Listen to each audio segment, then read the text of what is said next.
They found Duke Lucien Ravenscar standing alone on the winter balcony of his fortress when the assassination warrant arrived, snowflakes melting against his coat like dying stars. Below him stretched Northreach, a kingdom of iron and ice that had survived 3 civil wars and 2 plagues under his rule. Yet the sealed letter in his hand carried enough poison to destroy everything he'd built with 20 years of calculated brutality. The king's own seal glittered crimson in the torchlight, and every noble in Valadorn held their breath waiting to see if the most dangerous man in the realm would finally break. What happened next became the story that would either crown him or condemn him. And if you want to understand how far a ruthless duke will go when the world tries to take what he considers his, you'll need to see how a man learns to stop fearing death and starts weaponizing it instead. Mason. The winter winds cut through Ravenscar Keep like the judgment of forgotten gods, howling through stone corridors that had witnessed more executions than coronations. Lucien stood motionless on the eastern balcony, the assassination warrant still clutched in his leather-gloved hand, watching ice crystals form along the iron railings with the same detached precision he'd once used to watch men hang from gallows. The letter's contents burned themselves into his memory with each reading. Formal charges of treason, conspiracy against the crown, crimes against the noble houses of Valadorn, punishment by execution to be carried out within the fortnight, all of it performance. Political theater wrapped in legal parchment, because everyone in the kingdom understood the real reason King Aldrich wanted him dead had nothing to do with treason and everything to do with fear. Lucien Ravenscar had become too powerful, too independent, too comfortable ruling Northreach like his own sovereign territory, while the rest of Valadorn rotted beneath layers of corruption the king himself orchestrated. Behind him, boots struck stone. Lord Commander Garrett Thorne appeared in the archway, snow-dusting his military coat, face carved from the same unforgiving granite as the fortress walls. He'd served Lucien for 15 years, survived 4 assassination attempts, and possessed the rare quality of speaking truth even when silence promised safety. "Your Grace," Thorne said quietly, "the council has assembled." Lucien didn't turn around. "Let them wait. They're demanding your response to the warrant." "My response." Lucien Sayen's voice carried the temperature of the winter air surrounding them. "They believe I'll respond like a civilized man receiving civilized accusations." "You could negotiate." Thorne stepped closer, voice dropping. "Offer concessions. The king wants submission, not your head. Give him the appearance of control, and he might spare me?" Lucien finally turned, and the expression on his face made even Thorne take an involuntary step backward. The way he'd spare a dog that's learned to roll over on command? That's not what I meant. "Then say what you mean, Commander. Because I'm tired of men dancing around words like they're negotiating with someone who still believes in mercy." Thorne held his ground, jaw tight. "I mean, you're one man against a kingdom. I mean, the king has 3 armies and we have 1 garrison. I mean, dying for pride is still dying." The silence stretched between them like a blade waiting to fall. Then Lucien smiled, and it contained no warmth whatsoever. "You think this is about pride, isn't it?" "No." Lucien moved past him into the corridor, boots echoing against stone floors that had absorbed the blood of better men than King Aldrich. "This is about teaching the realm what happens when you mistake patience for weakness." The War Council occupied Ravenscar's eastern chamber, a room designed for strategic brutality rather than comfort. Maps covered every surface, marked with positions, supply routes, and the locations of noble houses who'd already pledged their secret support to the king's execution order. Candles burned low in their sconces, casting shadows that made the assembled lords look like conspirators at their own trial. Duke Ravenscar entered without ceremony. Every man in the room stood immediately, and the fear in their eyes told Lucien everything he needed to know about their midnight conversations before his arrival. They'd been calculating odds, measuring loyalties, determining whether survival meant defending him or offering his head on a silver platter to Aldrich's executioners. Lord Cassian Veramont spoke first, his voice carrying the practiced smoothness of a man who'd built his entire career on political maneuvering. "Your Grace, we've reviewed the charges. They're baseless, obviously, built on fabricated testimony, and I don't care about the charges, Lucien interrupted, moving to the head of the table with the casual authority of someone who'd stopped pretending councils were democratic years ago. I care about what you're going to do about them. Veramont exchanged glances with the other lords, the kind of silent communication that happened between men who'd already rehearsed this conversation. We believe the proper response is a formal diplomatic appeal. Present evidence of Northreach's loyalty, offer reparations for any perceived reparations. Lucien let the word hang in the air like rotting fruit. For crimes I didn't commit, to a king who wants me dead regardless of evidence. Lady Helena Ashford leaned forward, her sharp features highlighted by candlelight. She'd inherited her house at 16 after poison claimed her father, and she understood power's mathematics better than most men twice her age. Your Grace, we understand your anger, but declaring war against the crown is suicide. Aldrich controls the central provinces, the coastal cities, and most importantly, the noble vote in Parliament. Then we make him lose control, Lucien said simply. How? Lord Marcus Greythorne asked, genuine confusion in his voice. He was young, barely 30, and still believed conflicts could be resolved through reason rather than ruthlessness. We're one duchy against an entire kingdom. We're one duchy they can't afford to lose, Lucien corrected. Northreach produces 70% of Valadorn's iron. Our ports handle half the kingdom's trade with the northern territories. Our mines employ 20,000 workers whose families would starve if production stopped. He paused, letting them absorb the implications.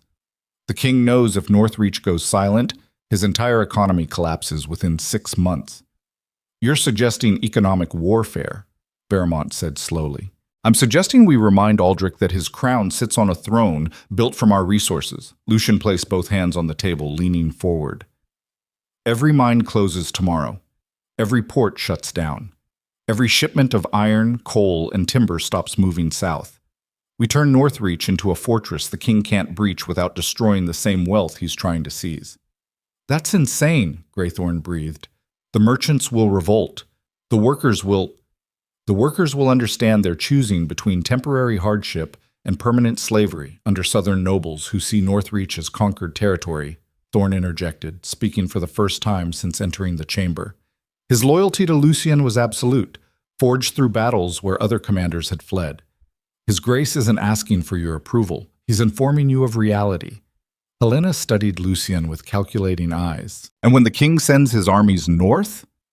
Then we remind them why Ravenscar Keep has never fallen to siege in 300 years. Lucien's voice dropped to something cold and final. I didn't build this fortress to surrender it to a corrupt king because he's afraid of competent leadership. The room fell into tense silence. Veramont cleared his throat, choosing his words carefully. Your Grace, there's another consideration we haven't addressed. Say it. The girl. Seraphine Vale. Veramont's expression remained diplomatically neutral, but Lucien caught the judgment underneath. The entire kingdom knows you've kept her close, that you've elevated a common servant to a position of influence. Aldrich is using your attachment to her as evidence of compromised judgment. If you were to distance yourself, show the court that your decisions remain unclouded by... Lucien moved so fast that 2 guards reached for their swords on instinct. He crossed the length of the table and had Veramont by the throat before the lord could finish his sentence, slamming him backward against the stone wall hard enough to crack the decorative plaster. Say her name again, Lucien whispered, face inches from Veramont's terrified features, and it'll be the last coherent sound you make before I throw you from this tower. Your Grace, Thorne said quietly, not moving to intervene, but ready to pull Lucien back if necessary. He's not worth it. Lucien held Veramont suspended for 3 more seconds, feeling the man's pulse hammering against his palm, then released him with enough force to send him stumbling. The other lords sat frozen, none daring to speak. Understand something, Lucien said, voice still carrying that lethal softness. Everything I've done, every execution, every alliance, every calculated act of brutality that made nobles whisper, I'm heartless, I did to build power, real power. The kind that doesn't kneel to kings who mistake crowns for competence. He turned back to face the full council. Seraphine Vale is not a distraction. She's not a weakness. She's the only thing in this entire kingdom I trust completely. which makes her more valuable than every noble house south of the Thornwall combined. That's the problem, Helena said quietly. When the most ruthless duke in Valadorn admits to caring about something, it becomes a target. Aldrich knows you'll choose her over strategy. He's counting on it. Then he's a fool, Lucian replied, because strategy without purpose is just theater for men too afraid to commit to anything real. What does that mean? Greythorn asked. It means the king wants me to choose between power and obsession, assuming I can't weaponize both. Lucian's smile returned, sharp and dangerous. He's about to learn otherwise. Seraphine found him 2 hours later in the fortress library, surrounded by maps and supply reports, working through calculations with the focused intensity of a general planning siege warfare. She moved through the shadows between bookshelves without making a sound, a skill she'd developed during months of navigating court politics where visibility meant danger. "You're going to war," she said, not a question. Lucian looked up from his documents, and something in his expression softened fractionally. The change was nearly imperceptible, but Seraphine had learned to read the subtle shifts in his armor. "I'm protecting what's mine. By destroying the kingdom's economy? By reminding the kingdom I'm not a subject?" He leaned back in his chair, studying her. "You think I'm making a mistake. I think you're choosing the most dangerous path possible when negotiation might still work." Seraphine moved closer, candlelight illuminating the simple dress she wore that somehow carried more presence than any noble woman's gown. "But I also know you've never chosen safety over principle." "Principle." Lucian's laugh held no humor. "Is that what you think this is? Isn't it? You're risking everything rather than bow to a corrupt king. That's principle, even if you dress it up as strategy." "No!" Lucienne stood, crossing the distance between them with predatory grace. "This is about refusing to let fear determine my choices. Aldrich's entire plan depends on me being too rational, too careful, too aware of the odds to actually commit to rebellion. He expects me to calculate the costs and surrender before the first battle. And instead, I'm going to show him what happens when you threaten something I consider mine and assume I'll respond like a reasonable man." His hand came up to cup her face, thumb tracing her jawline with a gentleness that contradicted everything the kingdom believed about him. "I stopped being reasonable the night I decided you were worth more than political alliances." "They'll use me against you," Seraphine said quietly. "You know they will. Let them try." "Lucienne." She caught his wrist, holding his gaze. "I'm serious. Every noble in Valadorn sees me as your weakness. They think removing me removes your humanity, turns you back into the cold strategist who can make ruthless decisions without hesitation.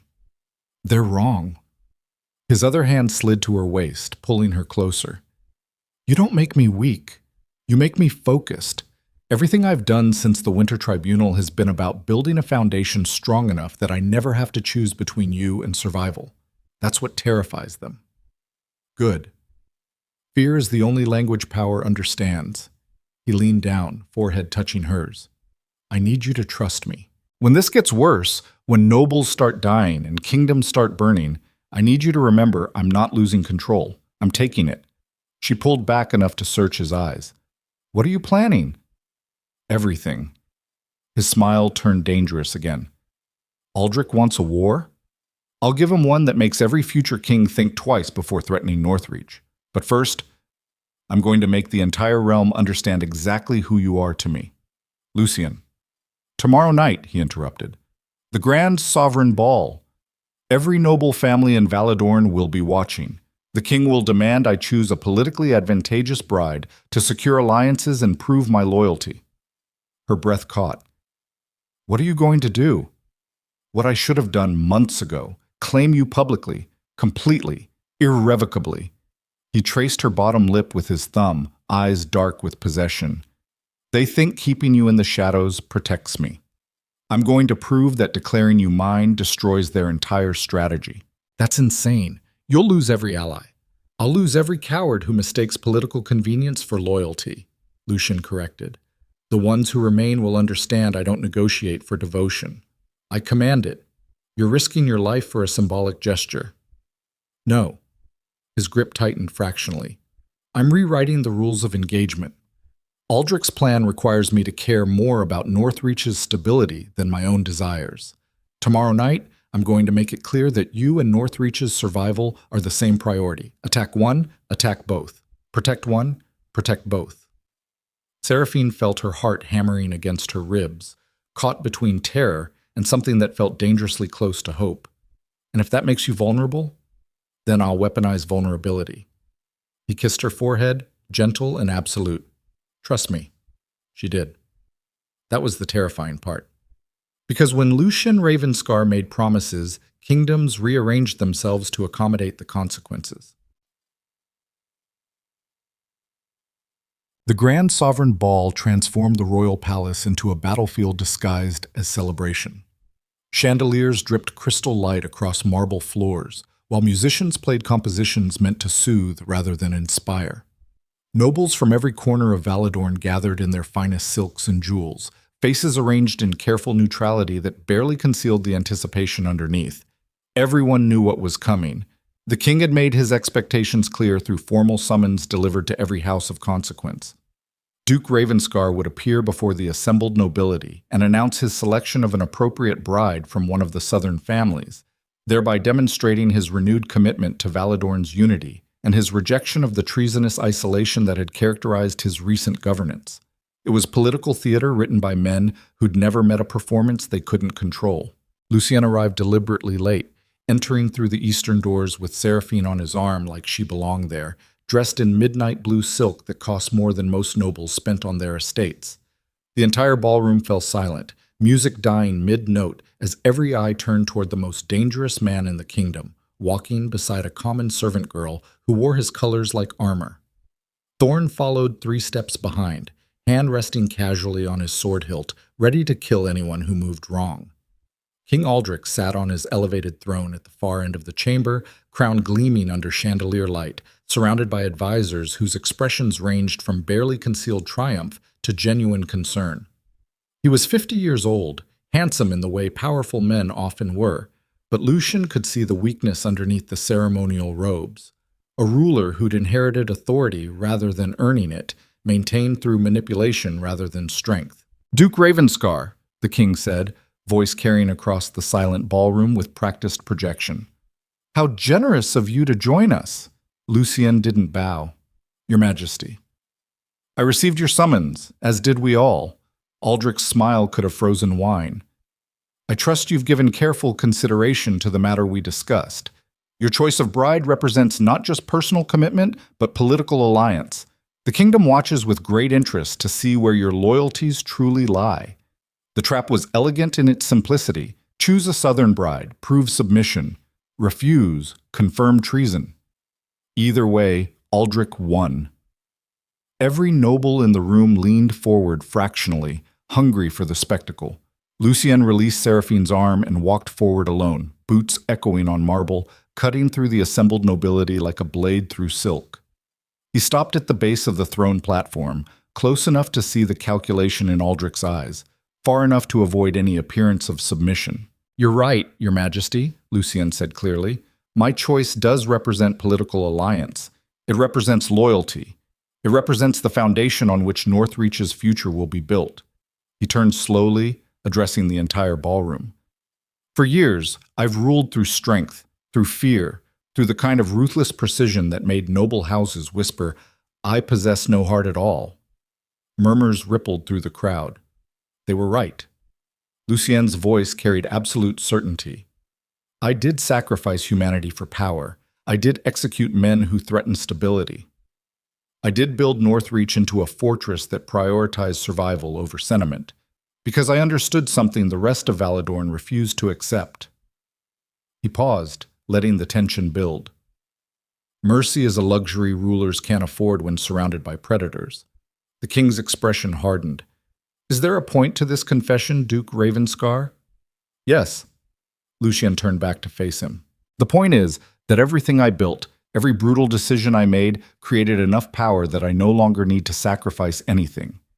He descended from the throne platform and walked directly toward Seraphine, who stood frozen in the center of the ballroom, surrounded by hostile nobility, wearing courage like a second skin.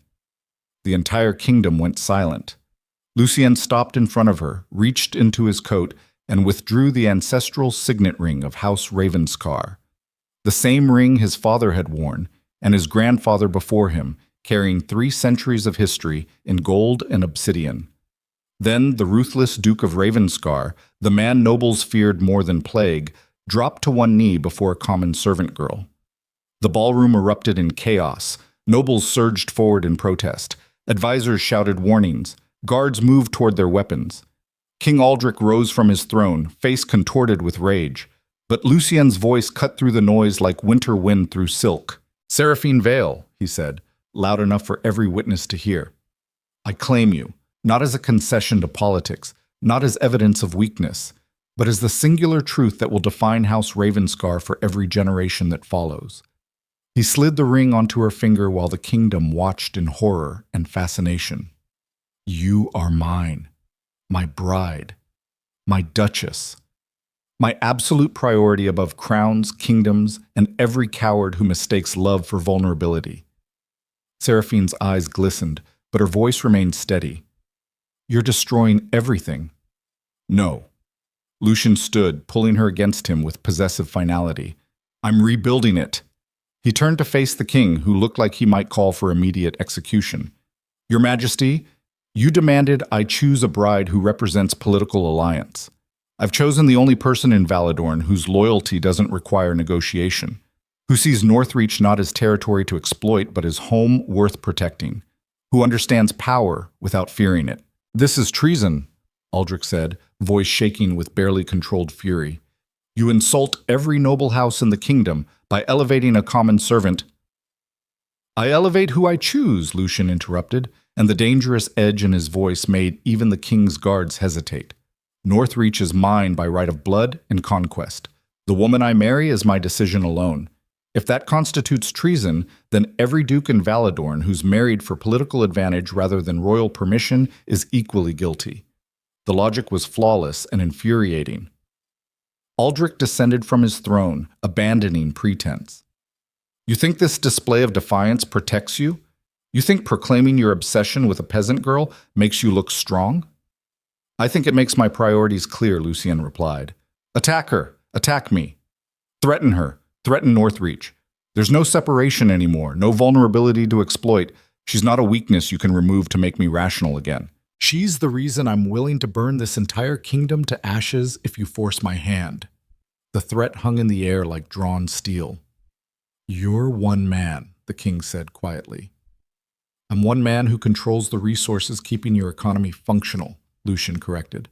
"One man who commands the only standing army between the northern territories and Valadorn's borders. One man whose fortress has never fallen to siege." He smiled without warmth. "But most importantly, I'm one man who stopped pretending to care whether you approve." Lord Veramont stepped forward, attempting diplomacy. "Your Grace, perhaps if we discuss this privately—" "There's nothing to discuss, Lucien," Lucien said, not taking his eyes off the king. "I've made my choice. Seraphine is my duchess. Northreach recognizes no authority above my own. And any noble house or royal decree that threatens either will learn exactly how far I'm willing to go when someone tries to take what belongs to me." Aldrich's face went white with rage. "Then you've declared war." "No, Your Majesty." Lucien's smile turned predatory. "You declared war when you sent that assassination warrant. I'm simply accepting the invitation." The ballroom exploded into shouting, nobles scrambling to distance themselves from the confrontation, guards moving into defensive positions. But through the chaos, Lucien kept Seraphine close, his hand around her waist like iron forged into protection. Thorn appeared at his shoulder. "We need to leave. Now." Lucien nodded once, then addressed the ballroom with final authority. "Every house that stands with Northreach will be rewarded with trade agreements and military protection. Every house that sides with the crown's corruption will be remembered. Choose wisely." Then he turned and walked toward the exit, Seraphine beside him, Thorn and his personal guard forming a protective barrier, leaving behind a kingdom balanced on the edge of civil war. As they reached the doors, Seraphine whispered, "What happens now?" "Now," Lucien said quietly, "we make them understand that threatening you was the biggest mistake Aldrich ever made. And if they come for us? His grip tightened fractionally, possessive and absolute. Then kingdoms burn. They rode back to Ravenscar Keep through a winter storm that felt like prophecy. Snow whipping across the mountain roads in sheets of white fury, while thunder echoed through valleys that had witnessed centuries of violence. Seraphine sat in front of Lucien on his warhorse, wrapped in his coat, feeling his heartbeat steady against her spine despite having just declared war on the entire realm.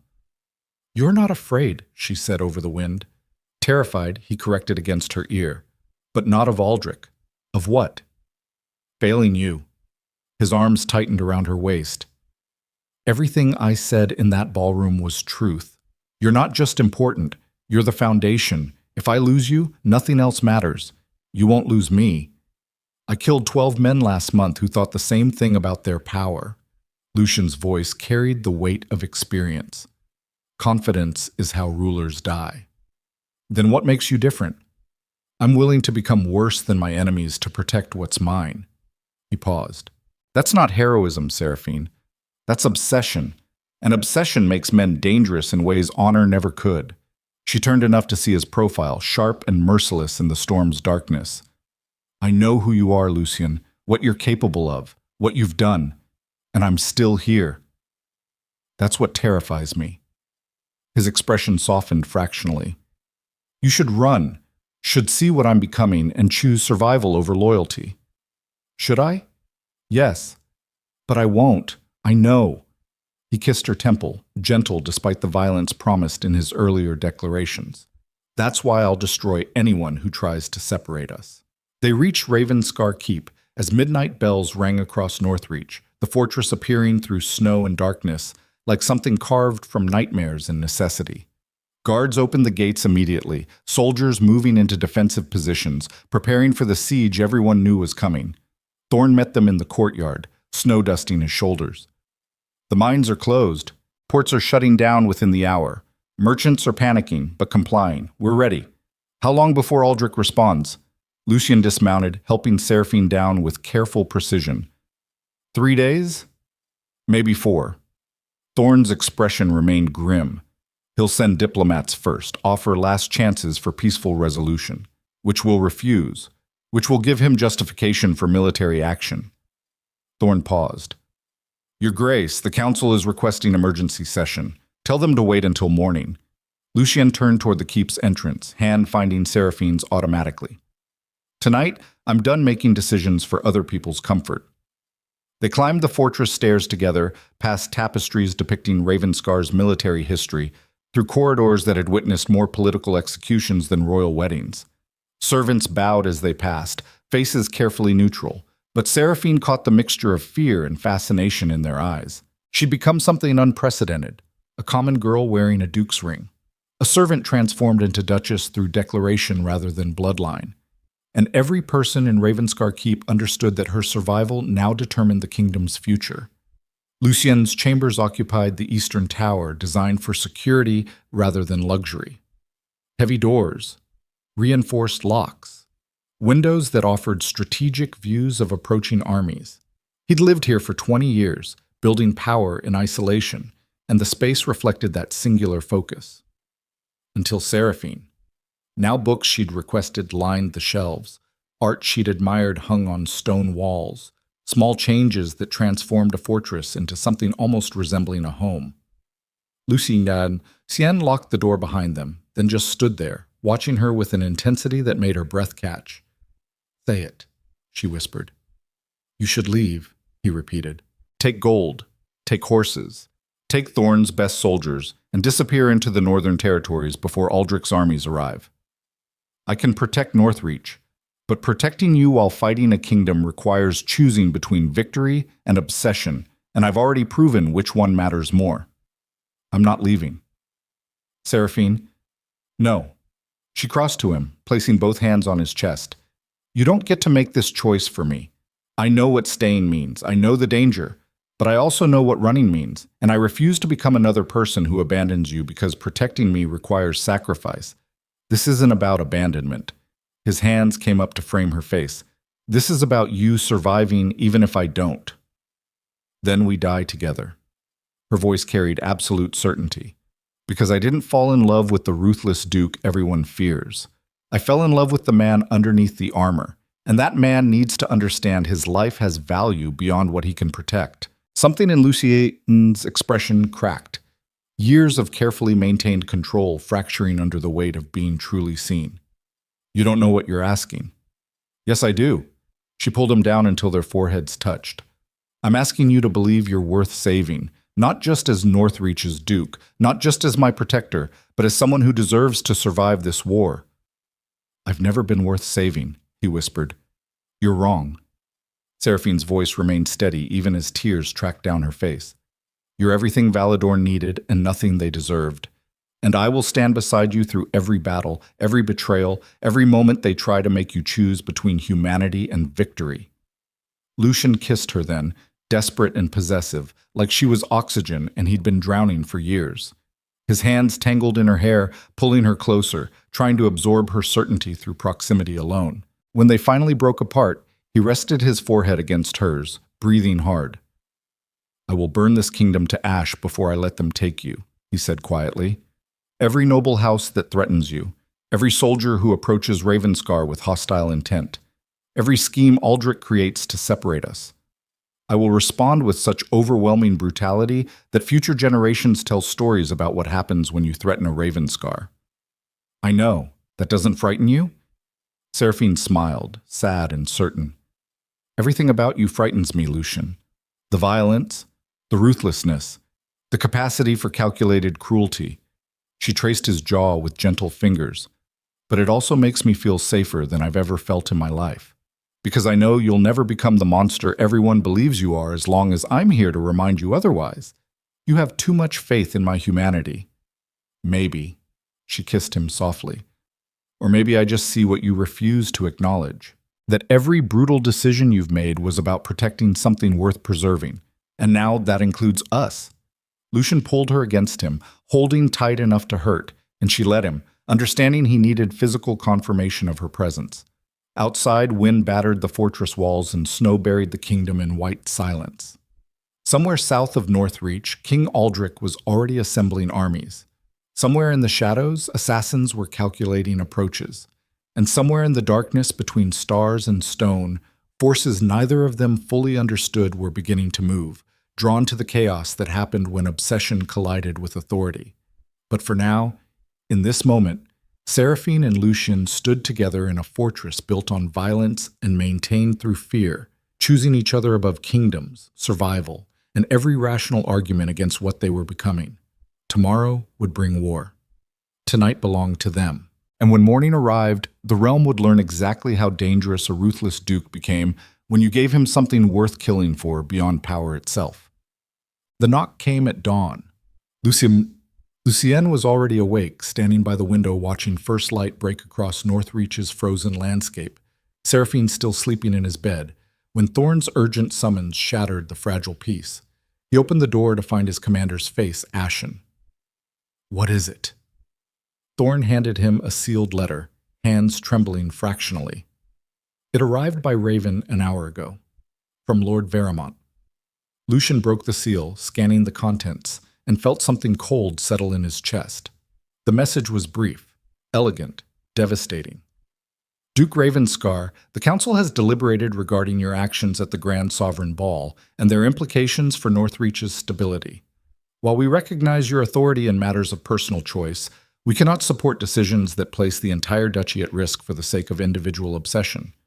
Therefore, the noble houses of Northreach have voted to offer King Aldrich a formal compromise. You will abdicate your position as Duke, transferring authority to a council governance structure that restores proper political alliances. In exchange, the king will grant you and Seraphine Vale safe passage to the northern territories with sufficient resources to live in comfortable exile. This offer expires at sunset tomorrow. Refuse, and we will be forced to withdraw our support, leaving Ravenscar Keep defenseless when the king's armies arrive. We do this not out of betrayal, but necessity. Your obsession has become too dangerous to indulge. Choose wisely, Lord Cassian Veramont. On behalf of the Northern Council, Lucien read it twice, letting the implications settle like poison in his blood. Then he started laughing, and the sound contained no humanity whatsoever. "Your Grace?" Thorn asked quietly. "They think this is negotiation," Lucian said, still holding the letter. "They think offering exile in exchange for abdication represents mercy." "It might be the best option we have," Thorn admitted reluctantly. "Without council support, we can't hold Ravenscar against a full siege. The walls are strong, but armies don't need to breach them if they can simply starve us out. You're suggesting I surrender. I'm suggesting you survive." Thorn's voice remained steady despite the danger of contradicting Lucian. "Take the exile. Rebuild elsewhere. Live to fight another day. And Seraphine? Protected. Safe. Alive." Thorn met his eyes. "Isn't that what matters most?" Lucian looked down at the letter again, at the carefully constructed ultimatum designed to force his hand. Then he walked to the fireplace, held the parchment over the flames, and watched it burn. "Summon the council," he said quietly. "All of them, including Veramont." "Your Grace, now, Commander." Thorn hesitated, then nodded and disappeared into the corridor, leaving Lucian alone with the ashes of compromise and the dawning realization that the game had changed completely. Behind him, Seraphine stirred awake, sensing the shift in atmosphere. "Lucian?" she asked sleepily. "What's wrong?" He turned to face her, this woman who'd somehow become more important than survival itself, and smiled with the same ruthless precision he'd once reserved for executing traitors. "Everything," he said softly, "and nothing." Because the Council's ultimatum had just taught him something crucial. They'd mistaken his obsession for weakness, believed he'd choose Seraphine's safety over Northreach's future. They were about to learn the truth, that Lucian Ravenscar didn't choose between what he loved and what he ruled. He simply destroyed anyone who forced the question. And when the Council assembled in exactly 1 hour, expecting negotiation or surrender, they would discover what happened when you cornered the most dangerous man in Valadorn and assumed he'd forgotten how to weaponize loyalty against itself. The real war was about to begin, and everyone who'd underestimated him was about to pay the price. The council chamber felt like a tomb waiting to be sealed. Lucien stood at the head of the war table, watching nobles file through the doorway with the careful movements of men approaching a predator's den. Lord Veramont entered last, composure intact but eyes betraying the calculation underneath. He'd written that ultimatum expecting negotiation or collapse, and the fact that Lucian had summoned them instead of fleeing told everyone present that something had shifted in the game's fundamental rules. Thorn closed the doors behind them with the finality of a cell locking. "Your Grace," Veramont began, voice carrying practiced diplomacy. "We appreciate your willingness to discuss—" "Sit down," Lucian interrupted, voice flat and cold as the winter ocean beyond Ravenscar's walls. Veramont hesitated, then complied. The other lords followed suit, arranging themselves around the table with the tense awareness of men unsure whether they were attending a council or witnessing their own execution. Lucien remained standing, hands braced on the table's edge, studying each face with the methodical attention he'd once used to identify which prisoners would break under interrogation. "I received your letter," he said quietly. "Your generous offer of exile in exchange for abdication. Your carefully reasoned argument that my obsession has become too dangerous for Northreach's stability." The room went silent. "And I have a response." He straightened, pulling a sealed document from inside his coat and placing it deliberately on the table's center. The wax bore Ravenscar's signet, pressed deep enough to crack. "This is a full accounting of every illegal transaction, every bribed official, every manipulated contract, and every treasonous correspondence the noble houses of Northreach have engaged in over the past decade." He paused, letting them absorb the implications. Names, dates, evidence sufficient to have half this council hanged and the other half stripped of titles and lands. Lord Greythorn went pale. "You've been spying on us?"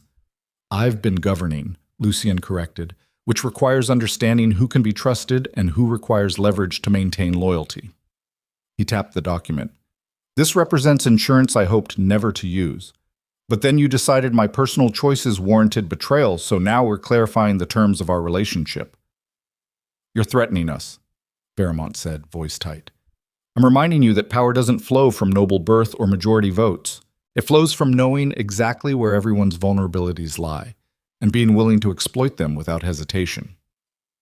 Lucien's smile contained no warmth. You thought offering me exile was mercy. I'm explaining why it was suicide. Helena Ashford leaned forward, sharp features highlighted by the morning light filtering through narrow windows.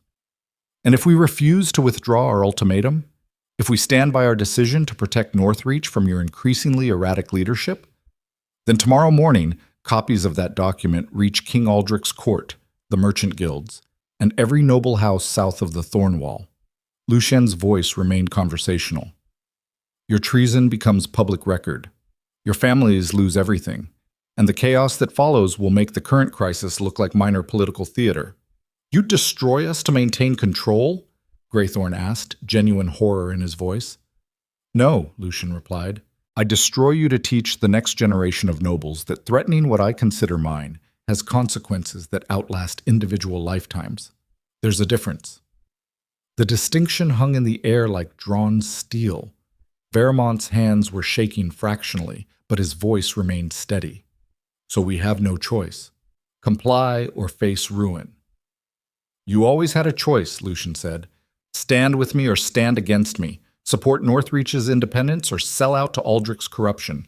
Choose loyalty or convenience. He leaned forward, hands flat on the table. You chose convenience. You chose to believe my attachment to Seraphine made me weak enough to abandon everything I've built. Now you're learning the cost of that miscalculation. This isn't leadership, Helena said quietly. This is tyranny. Call it whatever helps you sleep at night. Lucien's expression didn't change. But understand that Northreach survives because I'm willing to make decisions comfortable men won't stomach. Every execution you questioned kept the duchy stable. Every ruthless alliance prevented invasion. Every act of calculated brutality you whispered about in private built the foundation that lets you sit in this room debating ethics instead of starving in occupied territory. He pushed away from the table, moving to the window overlooking Northreach's frozen landscape. I didn't ask to be the monster this kingdom needed. I became one because everyone else was too busy protecting their moral comfort to do what survival required. And now that I've built something worth protecting, you expect me to surrender it because maintaining power while loving someone doesn't fit your understanding of how rulers should behave. The silence stretched taut as bowstring. Thorn spoke from his position by the door, voice carrying military precision. The king's armies are 3 days from the northern border, 5 days from Ravenscar. We have perhaps a week before siege conditions make any strategy impossible. This council needs to decide right now whether we're defending this fortress together or whether His Grace is burning those documents and letting Valadorn tear itself apart while enemy soldiers camp outside our walls. Veremont's jaw tightened. You're forcing our hand. I'm clarifying reality, Lucien corrected without turning around. You wanted me to choose between Seraphine and Northreach's survival. I'm choosing both by making it clear that betraying one means losing everything. He glanced back over his shoulder. So vote. Now. Support my authority completely or watch your families burn with Aldrich's when this is over. Lady Helena stood abruptly. This is extortion. This is politics, Lucien replied. You just don't like being on the receiving end. She stared at him for a long moment, calculation visible behind her eyes, then nodded slowly. House Ashford stands with Ravenscar. Not because we approve of your methods, but because we understand the alternatives are worse. Greythorn swallowed hard. House Greythorn supports your grace. One by one, the other lords voiced their compliance until only Veremont remained silent. Lucien turned to face him fully. Well? Veremont met his eyes with something that looked almost like respect underneath the fear. You've changed, your grace. The man who ruled Northreach through cold calculation wouldn't have risked everything for a woman, wouldn't have let emotion compromise strategy. You're right, Lucien agreed. That man wouldn't have. But that man was also slowly becoming the monster everyone already believed existed. Seraphine didn't make me weak. She made me remember why building power matters beyond the act of accumulation itself. And if that gets us all killed, then we die protecting something real instead of surviving through endless compromise with corrupt authority. Lucien's voice dropped to something quiet and final. I'm done pretending politics requires sacrificing humanity. Either we prove you can rule with both strength and purpose, or we burn proving the attempt was worth making. Veramont studied him for another moment, then exhaled slowly. House Veramont stands with Ravenscar. May whatever gods still watch this kingdom have mercy on us all. The gods stopped watching Valadorn years ago, Lucian said. That's why men like me became necessary. He collected the sealed document from the table, tucking it back inside his coat like the weapon it had always been, then addressed the assembled council with renewed authority. Here's what happens next. Every mine, port, and trade route stays closed. We stockpile supplies for siege conditions. Thorn coordinates military defenses, and anyone caught communicating with Aldrich's forces gets executed publicly as an example. No trials, no mercy, just consequences. The lords nodded, faces pale but committed. Dismissed, Lucian said. Except you, Veramont. We need to talk. The others filed out quickly, grateful for escape, leaving only Lucian, Thorn, and the man who'd tried to orchestrate his abdication standing in the council chamber's cold morning light. When the door closed, Veramont spoke first. You could have destroyed me with that letter. Why didn't you? Because I need someone on this council intelligent enough to recognize when I'm making mistakes, Lucien replied. Someone willing to question my decisions even when it's dangerous. He moved closer. But understand something clearly. Question my strategy, debate my tactics, argue with my methods. That's useful. But threaten Seraphine again, suggest I abandon her for political convenience, and I will end you so thoroughly that historians won't remember House Veramont ever existed. Noted, Veramont said quietly. May I speak freely? When have I ever stopped you? You're in love with her. Not just obsessed, actually in love. Veramont's expression remained neutral. That's what terrifies the council. Because love makes men do impossible things, makes them choose personal loyalty over strategic advantage, makes them vulnerable in ways pure ambition never could. And your point? My point is that Aldrich knows this too. He's counting on it. Every plan he's making assumes you'll prioritize Seraphine's safety over Northreach's defense. That when the siege comes and options narrow, you'll choose saving her over winning the war. He's wrong, Lucian said. Is he? Veramont challenged. Because from where I'm standing, you just burned every political bridge to claim her publicly. That's not strategy. That's desperation disguised as defiance. You think I haven't calculated the costs? I think you've convinced yourself you can protect her while fighting a kingdom, and I think that confidence will get you both killed. Veramont's voice remained steady despite the danger of such direct confrontation. I supported your authority just now because the alternatives are worse. But I'm also telling you as someone who's watched men in power destroy themselves, you need a contingency plan that doesn't involve dying romantically together when Aldrich's armies breach these walls. The observation landed like a blade between ribs. Lucien turned away, jaw tight. What would you suggest? Get her out, tonight, before the siege begins and escape becomes impossible. Send her north with Thorn's best soldiers, enough gold to live comfortably for years, and documentation proving her status as Duchess of Ravenscar. Let her survive even if we don't. No. Your Grace. I said no. Lucian's voice carried absolute finality.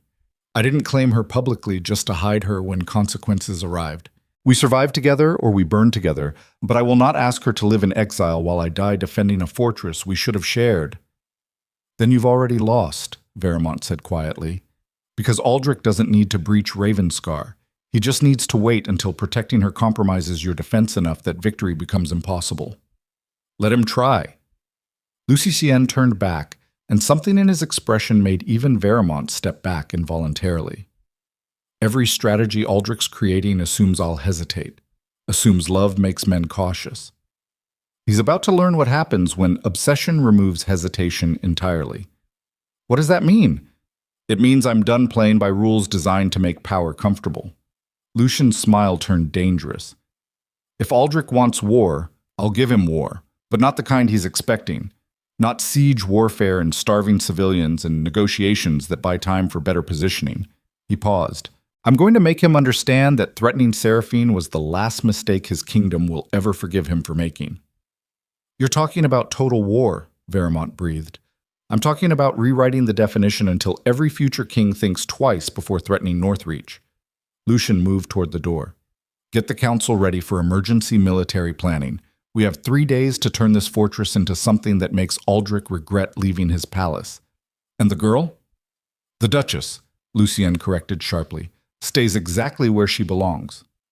Beside me.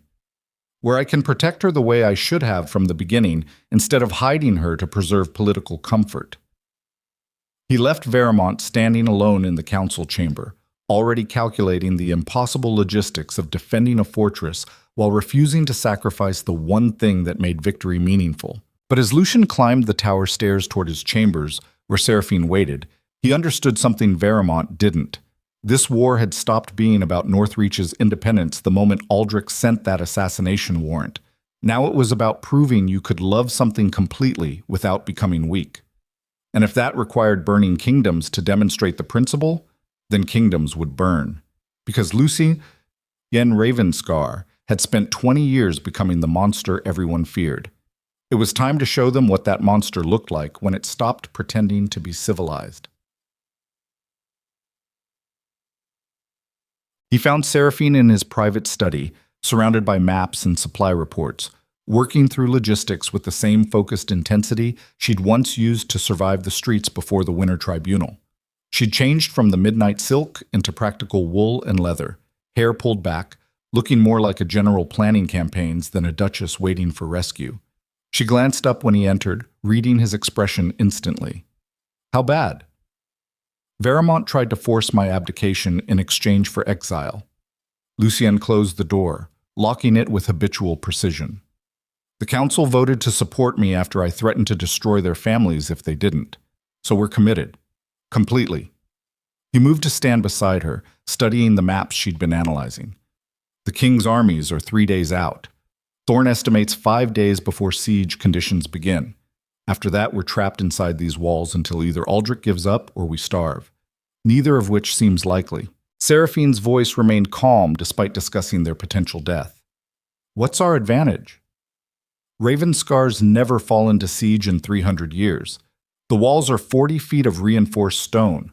Water comes from underground springs they can't poison, and we have enough stored grain to last 6 months if rationed properly. What about soldiers?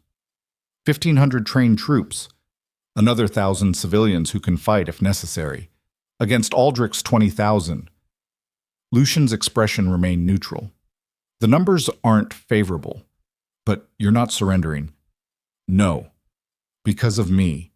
Not a question. He turned to face her fully, searching her eyes for fear and finding only determination. Because of us.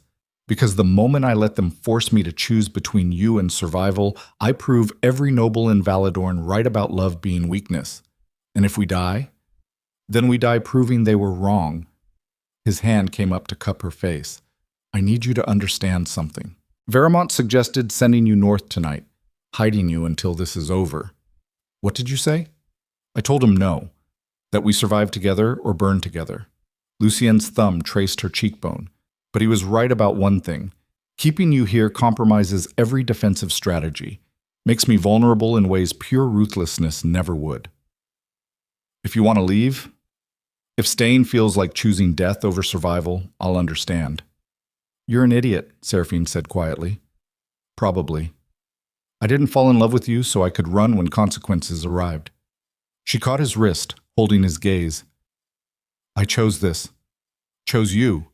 Chose standing beside the most dangerous man in Valadorn while kingdoms burned around us.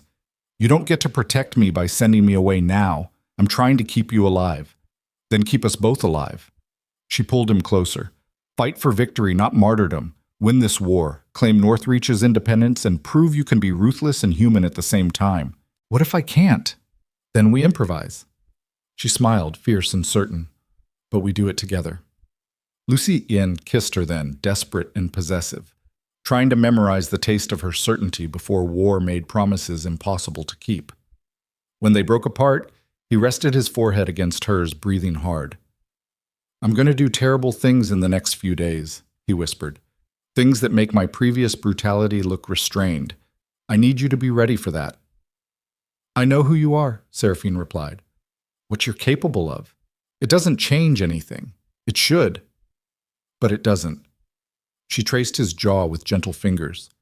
Because I understand why you became this. Why ruthlessness was necessary, and I trust that the man underneath the monster knows when to stop. What if I don't know anymore? Then I'll remind you.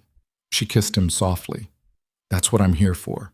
Outside, bells began ringing across Northreach, the emergency signal that meant scouts had spotted movement on the southern roads. Thorne's voice echoed up the tower stairs. Your Grace, they're coming. Lucien held Seraphine for 3 more heartbeats, memorizing the feeling, then pulled away and transformed back into the Duke of Ravenscar. Cold, focused, absolutely lethal. Stay in the inner keep, he said. Don't argue. I need to know you're behind walls even I can't breach quickly. Lucien, please. The word cracked something in his armor. I can't fight effectively if I'm wondering whether you're safe.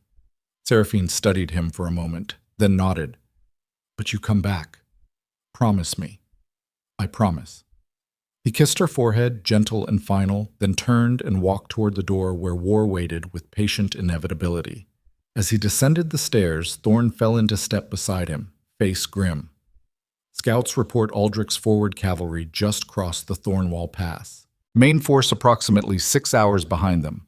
20,000 troops, siege equipment, and provisions for extended campaign. Let them come, Lucian said. We're ready. Are we?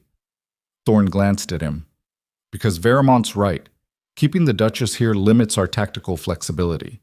Then we adapt our tactics. Lucian's voice remained steady. I didn't spend 20 years building Ravenscar's defenses to abandon them the first time someone tested their strength. They reached the courtyard where soldiers were already moving into defensive positions, checking weapons, reinforcing gates, preparing for the kind of siege that would define Northreach's future. Lucian climbed onto the raised platform where commanders traditionally addressed their troops before battle. Every soldier stopped working, turning to face their duke with expressions that mixed fear, loyalty, and the grim awareness that many of them wouldn't survive what was coming. He looked across their faces, these men and women who'd chosen to defend Northreach not because of noble bloodlines, but because the alternative was worse, and felt something shift in his chest. For 20 years, he began, voice carrying across the courtyard with absolute authority. I've ruled through fear, through calculated brutality, through the kind of ruthless precision that made nobles whisper, I possess no heart at all. The crowd remained silent. They were right. Every execution, every harsh punishment, every alliance built on intimidation served a single purpose. Keeping Northreach strong enough that enemies thought twice before attacking. Building power sufficient to protect what mattered from kings who mistake crowns for competence. Murmurs rippled through the assembled soldiers. But King Aldrich made a mistake. He believed that power was all I cared about, that threatening my position would force surrender. He looked toward the southern horizon where dust clouds marked approaching armies. He didn't understand that I built this fortress to protect something beyond territory, beyond wealth, beyond even Northreach itself. What's that, Your Grace? Someone called from the crowd. Choice. Lucian's voice remained steady. The choice to live without bowing to corrupt authority. The choice to defend what's ours without apologizing for strength. The choice to prove you can be ruthless and human, powerful and protective, feared and loved all at once. He paused, letting the words settle. In 3 hours, Aldrich's armies will arrive expecting us to surrender, expecting fear of overwhelming odds to make us reasonable. He smiled without warmth. But here's what they're going to learn instead. Ravenscar doesn't surrender. We don't negotiate with kings who send assassination warrants instead of diplomatic envoys. And we sure as hell don't abandon the people we've sworn to protect just because the numbers don't look favorable. Cheers erupted from the assembled troops. So here's my promise. Lucien's voice cut through the noise. Fight beside me. Defend these walls with everything you have. And when this is over, Northreach will be free, truly free. No longer a duchy answering to Valadorn's corruption, but a sovereign territory where loyalty gets rewarded and courage gets remembered. More cheers, louder this time. And to anyone considering surrender or betrayal, understand this. I didn't become the most feared duke in this kingdom by showing mercy to traitors. You stand with Ravenscar or you die with Aldrich's forces when we bury them beneath our walls. Those are your options. Choose wisely. The courtyard exploded into war cries and weapons raised in salute. Lucien descended from the platform, satisfied the troops understood what was at stake, and found Thorn waiting with grim approval. "Good speech," the commander said. "Inspirational without being dishonest. I meant every word." "I know. That's what worries me." Thorn glanced toward the inner keep where Seraphine waited. "You're building expectations we might not survive to fulfill. Then we better survive." Lucien turned toward the fortress walls. "Because I'm done making promises, I'm not prepared to die defending." The first cavalry units arrived as promised, appearing through the mountain passes like dark water flowing downhill. 500 riders wearing Aldrich's crimson and gold, moving with the disciplined precision of professional soldiers who'd fought enough battles to respect competent enemies. They stopped just outside Trebuchet range, studying Ravenscar's defenses with tactical awareness. Then a single rider approached under flag of parley. Lucien watched from the eastern tower, Thorn beside him, both already knowing what the messenger would demand. "Do we hear him?" Thorn asked. "Let him waste his breath." Lucien's expression remained cold. "But have archers ready. If this goes wrong, I want him dead before he returns to report our response. Your Grace, that would violate parley traditions. So did sending an assassination warrant disguised as legal charges." Lucien turned away from the window. "I'm done pretending Aldrich's entitled to civilized treatment." The messenger reached the main gates, sitting astride his warhorse, with the confidence of someone who believed diplomatic immunity made him untouchable. He was young, perhaps 25, wearing expensive armor that marked him as minor nobility rather than common soldier. Guards opened a viewing slot in the gate. "Deliver your message," Thorn called down from the wall. The young noble cleared his throat, voice carrying practiced authority. "By order of King Aldrich III, rightful sovereign of Valadorn, Duke Lucien Ravenscar stands accused of treason, rebellion, and crimes against the crown. You are hereby commanded to open these gates, surrender your person and the woman known as Seraphine Vale for trial, and submit to royal judgment." The guards on the wall remained silent. The messenger continued, voice rising. "Refusal will be considered confirmation of guilt. The king's armies number 20,000. Ravenscar Keep, while formidable, cannot withstand siege of this magnitude. Surrender now, and His Majesty may show mercy. Continue this rebellion, and every person inside these walls will be executed for complicity in treason." Still silence. The young noble's composure cracked fractionally. "Do you understand the terms?" "Perfectly," Lucien called down, voice carrying cold amusement. "Now let me clarify our response." He nodded to Thorn. The commander pulled a lever, and a section of wall above the gate swung open, revealing 3 massive ballista already loaded and aimed directly at the messenger. "Tell Aldrich that Northreach recognizes no authority above its own," Lucien said clearly, "that his assassination warrant constitutes declaration of war, not legal proceeding, and that any army approaching these walls with hostile intent will be destroyed so thoroughly that future generations tell stories about what happens when you threaten a Ravenscar." The messenger went pale. "You're refusing surrender? I'm refusing to dignify this performance with negotiation." Lucien's voice dropped to something lethal. "You have 30 seconds to return to your lines before my archers decide diplomatic immunity doesn't apply to messengers serving corrupt kings. This is madness." 20 seconds. The young noble hesitated, pride warring with survival instinct, then spun his horse and rode back toward Aldrich's forces at full gallop. Thorn watched him retreat, then glanced at Lucien. "That was reckless. We could have used parley to buy time." "Time for what?" Lucien replied. "More preparations won't change the fundamental mathematics. We're outnumbered 13-1. Either our defenses hold or they don't. Pretending negotiation was possible just gives Aldrich intelligence about our readiness. He has that intelligence now anyway. Then he knows we're committed, that we're not bluffing or stalling or hoping for rescue. He knows this ends with either Ravenscar standing free or everyone inside these walls dead." Thorn studied him for a long moment. "You've changed, Your Grace.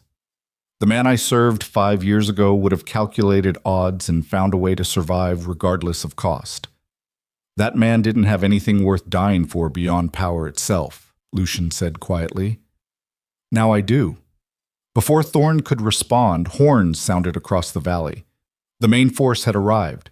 20,000 soldiers appeared through the mountain passes like a plague of iron and flesh, spreading across the southern approaches with the disciplined organization of professional military. Siege towers, trebuchets, battering rams, supply wagons, medical tents, everything required for extended campaign. At the center of the formation, a massive pavilion erected itself, crimson silk marked with gold lions. King Aldrich's personal command center. Lucien watched the army deploy with detached analytical precision, noting weak points in their formation, calculating firing ranges, identifying which sections would collapse fastest under concentrated assault. "They're setting up for siege," Thorn observed. "Not immediate attack. Smart. Aldrich knows rushing the walls would cost thousands of lives. Better to surround us, cut off supply lines, wait for starvation to make us desperate. How long can we last? 6 months if we ration carefully. 4 if they find ways to disrupt our water supply. 2 if plague breaks out inside the fortress. And our offensive options? Limited. We don't have numbers for sallies. Can't break their siege lines without getting slaughtered in open combat. Best we can do is make them bleed for every yard they advance and hope they lose patience before we lose supplies. So we wait. We endure." Lucian's jaw tightened. "And we make them understand that time isn't on their side either. The longer Aldrich keeps his armies here, the more vulnerable his southern territories become. Ambitious nobles don't wait for kings to return victorious before making their own moves. You're counting on political instability to force his retreat?" "I'm counting on human nature." Lucien turned from the window. Power vacuums don't stay empty long. Aldrich knows this, which means he needs victory fast enough to get home before his absence creates opportunities for rivals. How fast? 3 months. Maybe 4. After that, leaving his armies in the north becomes more dangerous than accepting stalemate. Thorn nodded slowly. "So we outlast him. We prove that threatening Ravenscar costs more than kingdoms can afford." Lucien headed for the stairs. "I need to check the inner defenses. Make sure Seraphine's protected even if they breach the outer walls. Your Grace, say it. She'd be safer elsewhere. You know this." "Safer and alone isn't the same as protected," Lucien replied. "I chose her publicly. Made her Duchess of Ravenscar in front of the entire kingdom. Hiding her now would be admitting that claiming her was strategic theater instead of genuine commitment. And if staying gets her killed? Then I failed." Lucian's voice remained steady despite the weight of the admission. "But at least I'll have failed trying to prove you can protect what you love without sacrificing everything else that matters." He descended into Ravenscar's interior, leaving Thorn to coordinate wall defenses, moving through corridors designed for exactly this scenario. Every turn defensible, every door reinforced, every passage calculated to slow invaders while letting defenders retreat deeper into the fortress. Seraphine waited in the inner keep's great hall, surrounded by maps and casualty projections, working through worst-case scenarios with the same focused determination she'd shown since the Winter Tribunal. She looked up when he entered.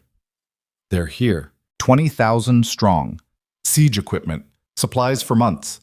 Lucien moved to stand beside her. "Aldrich's committed to seeing this through. So are we." She traced one of the defensive positions on the map.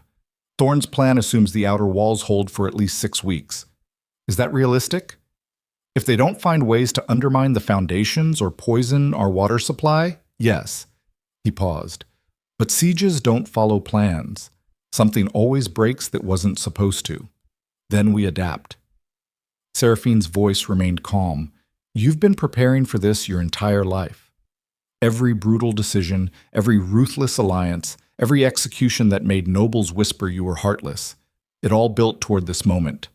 And if preparation isn't enough, then we find out if love makes men stronger or just gives them more to lose." She caught his hand, squeezing gently.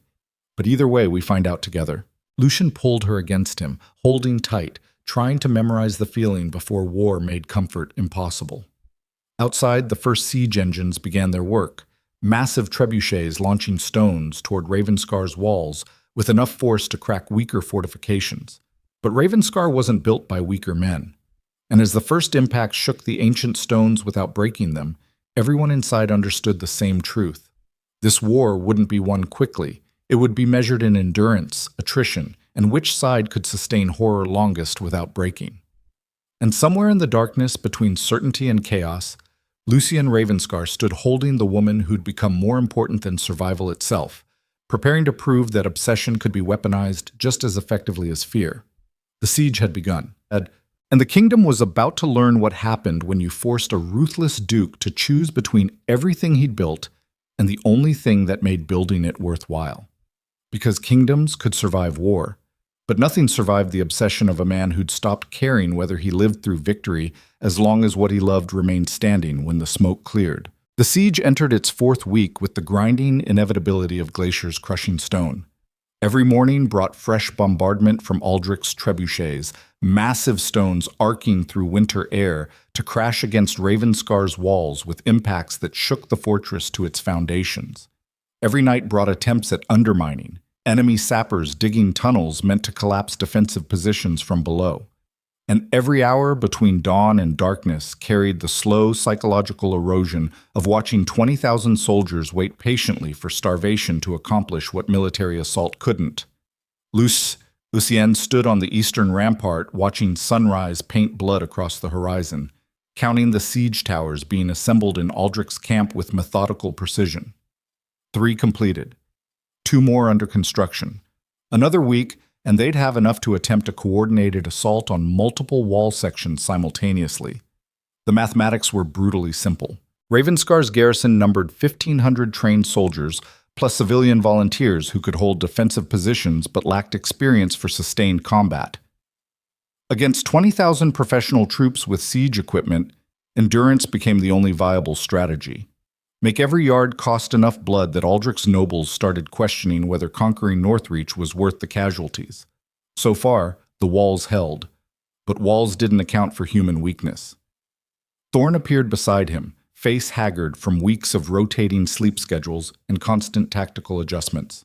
Morning report, Your Grace. 3 dead from yesterday's bombardment, 17 wounded, grain supplies holding at projected levels, water remains uncontaminated. And morale? Thorn hesitated fractionally. Stable. The troops understand we're fighting for Northreach's independence. That keeps them committed even when the odds look impossible. But some of the nobles are starting to whisper, questioning whether defending your marriage to a common girl is worth watching the duchy burn. Veremont's been particularly vocal during council sessions. Veremont always questions everything, Lucien replied. That's why I keep him close. This feels different. Thorn's voice dropped. He's not debating strategy anymore. He's calculating whether survival requires replacing you. Let him calculate. Lucien turned from the rampart.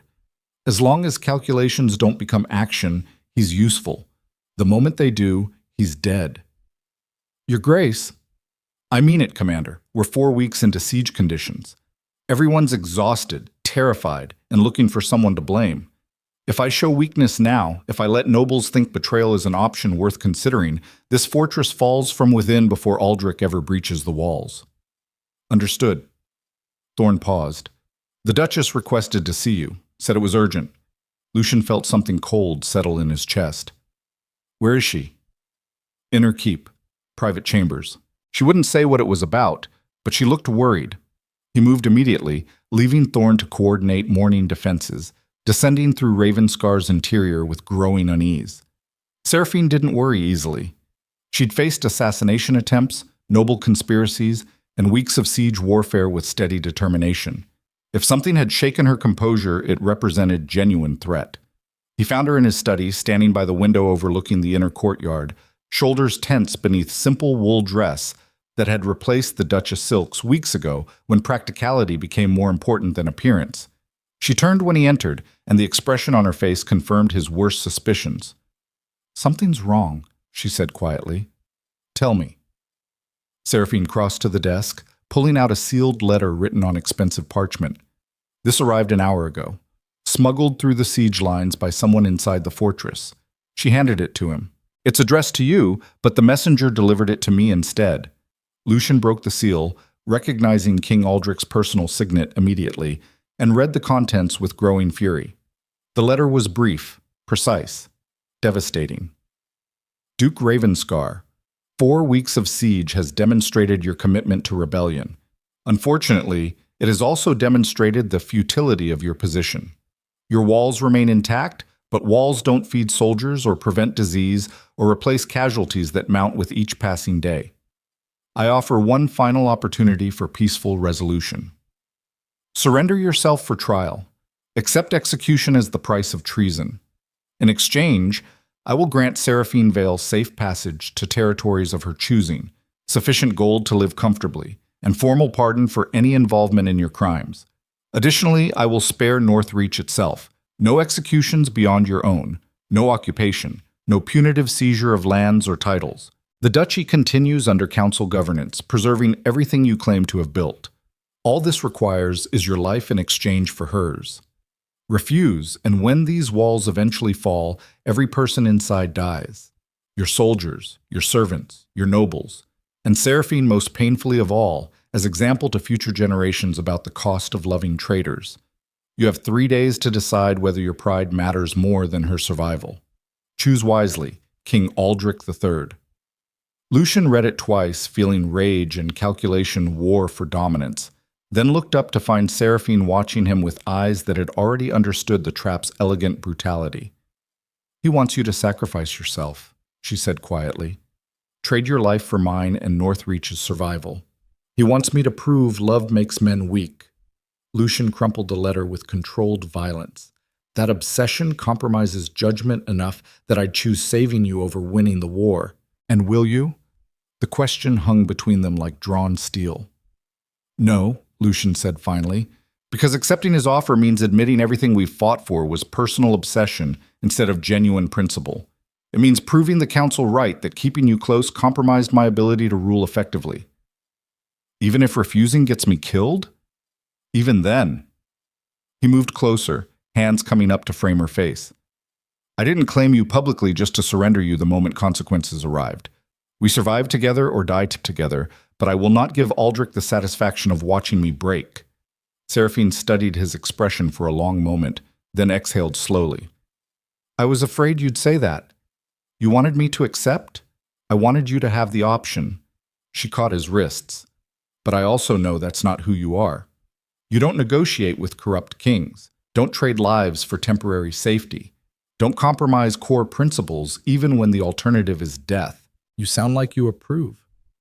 I sound like someone who understands I chose to love the most stubborn man in Valadorn. She smiled despite the tears tracking down her face. And that stubbornness is going to get us both killed. Probably. Lucian kissed her forehead gently. But at least we'll die proving that some things matter more than survival. That's not comforting. It's not meant to be. It's just truth. Before Seraphine could respond, urgent knocking shattered the moment's fragile peace. Thorn's voice carried through the door, tight with controlled panic. Your Grace, we have a situation. Council chamber. Now. Lucian exchanged glances with Seraphine, then moved to open the door. What happened? You need to see this yourself. Thorn's expression remained carefully neutral, but something underneath suggested catastrophe. All the lords are already assembled. They're demanding your immediate presence. They found another way through the siege lines, Lucian said, reading between words. Someone else made contact with Aldrich. Thorn didn't deny it. Lucian turned back to Seraphine. Stay here. Lock the door. Don't open it for anyone except me or Thorn. Lucian, please. He kissed her quickly, desperate and possessive. I need to know you're safe while I deal with whatever fresh betrayal is waiting in that chamber. She nodded reluctantly, and he left her standing in the study's winter light, already calculating which nobles were most likely to have broken ranks. The council chamber felt like a courtroom when he entered. Every lord sat in formal positions around the war table, faces arranged in careful neutrality that barely concealed the tension underneath. Veramont occupied his usual seat, expression unreadable. Helena Ashford studied documents with focused attention. Greythorn looked physically ill. And at the far end of the table, standing rather than sitting, Lord Marcus Thane waited with the confident posture of someone holding information that changed everything. Thane was newer to the council, Appointed 3 years ago when his predecessor died under suspicious circumstances. Competent administrator. Effective negotiator. Quietly ambitious in ways that made Lucien keep close watch without finding evidence worth acting on. Until now. Your Grace, Veramont said carefully, Lord Thane has brought concerning information to the Council's attention. Information that requires immediate discussion. Lucien moved to the table's head, studying each face for signs of conspiracy, finding only various shades of fear and calculation. Say what needs saying. Thane cleared his throat. Your Grace, I've maintained certain communication channels with contacts outside Ravenscar, purely for intelligence purposes, you understand. Knowing what Aldrich's forces are planning, tracking noble sentiment in the southern provinces. You've been corresponding with the enemy, Lucien said flatly. I've been gathering information necessary for our defense. Thane's voice remained steady despite the accusation. Information that has proven valuable in predicting siege tactics and supply movements. And what information brings me here today? Thane pulled a document from inside his coat, placing it on the table with deliberate care. 2 days ago, I received this communication from Lord Cassian Hartwell, a nobleman in Aldrich's inner circle. It contains a proposal, one that could end this siege without requiring surrender or execution. Lucien didn't touch the document. What kind of proposal? A marriage alliance. Thane's expression remained carefully neutral. Aldrich is willing to withdraw his armies, pardon Northreach, and restore full autonomy in exchange for one condition. You dissolve your marriage to Seraphine Vale and accept a bride chosen from the southern noble houses. Someone whose family connections would guarantee political stability and prevent future rebellion. The chamber went absolutely silent. He's offering you survival, Thane continued. Northreach's independence. Everything you fought for. All it costs is one woman who was never appropriate for your station to begin with. Lucien felt something cold and dangerous crystallize in his chest. You're suggesting I abandon my Duchess for political convenience. I'm suggesting you prioritize Northreach over personal obsession, Thane corrected. 1,500 soldiers are dying to defend your marriage to a common servant. Thousands of civilians are starving because you refuse to compromise. At what point does stubborn pride become unconscionable selfishness? This isn't about pride, Lucien said quietly. Then what is it about? Thane challenged. Because from where I'm standing, you're choosing one woman over an entire duchy. That's not leadership. That's obsession disguised as principle. Helena leaned forward. Your Grace, none of us question your attachment to Seraphine, but Lord Thane raises valid concerns. How many lives is this marriage worth? How much suffering becomes acceptable before we acknowledge that maybe Aldrich's proposal represents the lesser evil? Lesser evil. Lucien let the words hang in the air. You want me to believe that betraying the woman I claimed publicly, abandoning her to whatever fate Aldrich designs, represents moral pragmatism rather than cowardice? It represents survival, Veramont said quietly. And sometimes survival requires sacrificing what we love most to protect what we're responsible for.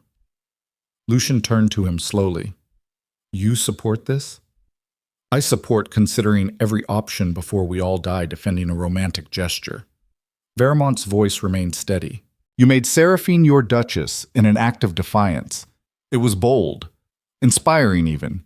But now the consequences have arrived, and continuing down this path means watching Northreach burn for the sake of proving you don't compromise. So the Council believes I should accept Aldrich's offer. We believe you should recognize when stubbornness becomes self-destruction, Helena said. That you should remember your Duke of Ravenscar first and Seraphine's husband second. And if I refuse? Then we're forced to make decisions you won't like, Thane said bluntly. Because this council has a responsibility to Northreach that supersedes loyalty to one man's pride. The threat landed like a blade between ribs. Lucien studied their faces, reading the calculation underneath the diplomatic language, and understood exactly what was happening. They'd already made their decision, already communicated with Aldrich, already negotiated terms that required removing him from power if he didn't comply willingly. This wasn't a council session. It was a coup disguised as intervention. How long? He asked quietly. Thane frowned. Your Grace? How long have you been planning this? Lucian's voice remained conversational despite the fury building underneath. The communications with Hartwell, the negotiations with Aldrich, the careful coordination to present this proposal when you knew I'd refuse and give you justification for what comes next. The chamber's temperature seemed to drop. Your Grace, Vermont said carefully, no one is planning anything beyond trying to save Northreach from impossible odds. Don't lie to me, Cassian. Lucian's eyes remained locked on Thane. You're too smart to bring this proposal without having contingencies in place. So tell me what happens when I refuse. What you've already arranged with the king in exchange for my removal. Thane's composure cracked fractionally. We're offering you a choice. You're offering me theater. Lucian stood, hands braced on the table. Accept humiliation or face internal rebellion. Either way, you've already decided I'm too compromised by love to rule effectively. He looked around the table. All of you. You agreed to this. Graythorn looked away, unable to hold his gaze. Helena remained steady. We agreed that Northreach's survival matters more than any individual's pride. Yes. And you think removing me saves the duchy? We think accepting Aldrich's proposal saves the duchy, Vermont corrected. You can stay as Duke under council oversight, rule with the political bride they provide, maintain most of your authority. You just have to let Seraphine go. Just, Lucien repeated softly, as if betraying her represents minor sacrifice instead of destroying the only genuine thing I've built in 20 years of calculated brutality.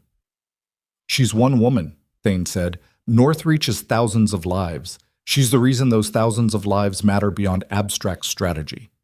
Lucian's voice remained deadly quiet. The reason I stopped being the monster you all feared and became someone capable of building something worth more than accumulated power. Then build it without her, Helena said bluntly. Prove your transformation was real by choosing Northreach's survival over personal attachment. The logic was flawless and infuriating. Lucien looked at each of them in turn, seeing fear and determination and the kind of desperate calculation that happened when intelligent people convinced themselves betrayal served the greater good. You're wrong, he said finally, about everything, but you're especially wrong about what happens next. What does that mean? Thane asked. It means I'm not negotiating with traitors. Lucian moved toward the door with predatory calm. You wanted to force my hand. Make me choose between Seraphine and Northreach. Prove that love compromised my judgment. He stopped at the threshold, looking back. Congratulations. You've succeeded. Now you get to discover what happens when you corner the most dangerous man in Valadorn and assume he'll respond like someone who still believes in mercy. Your Grace. The door slammed shut before Vermont could finish.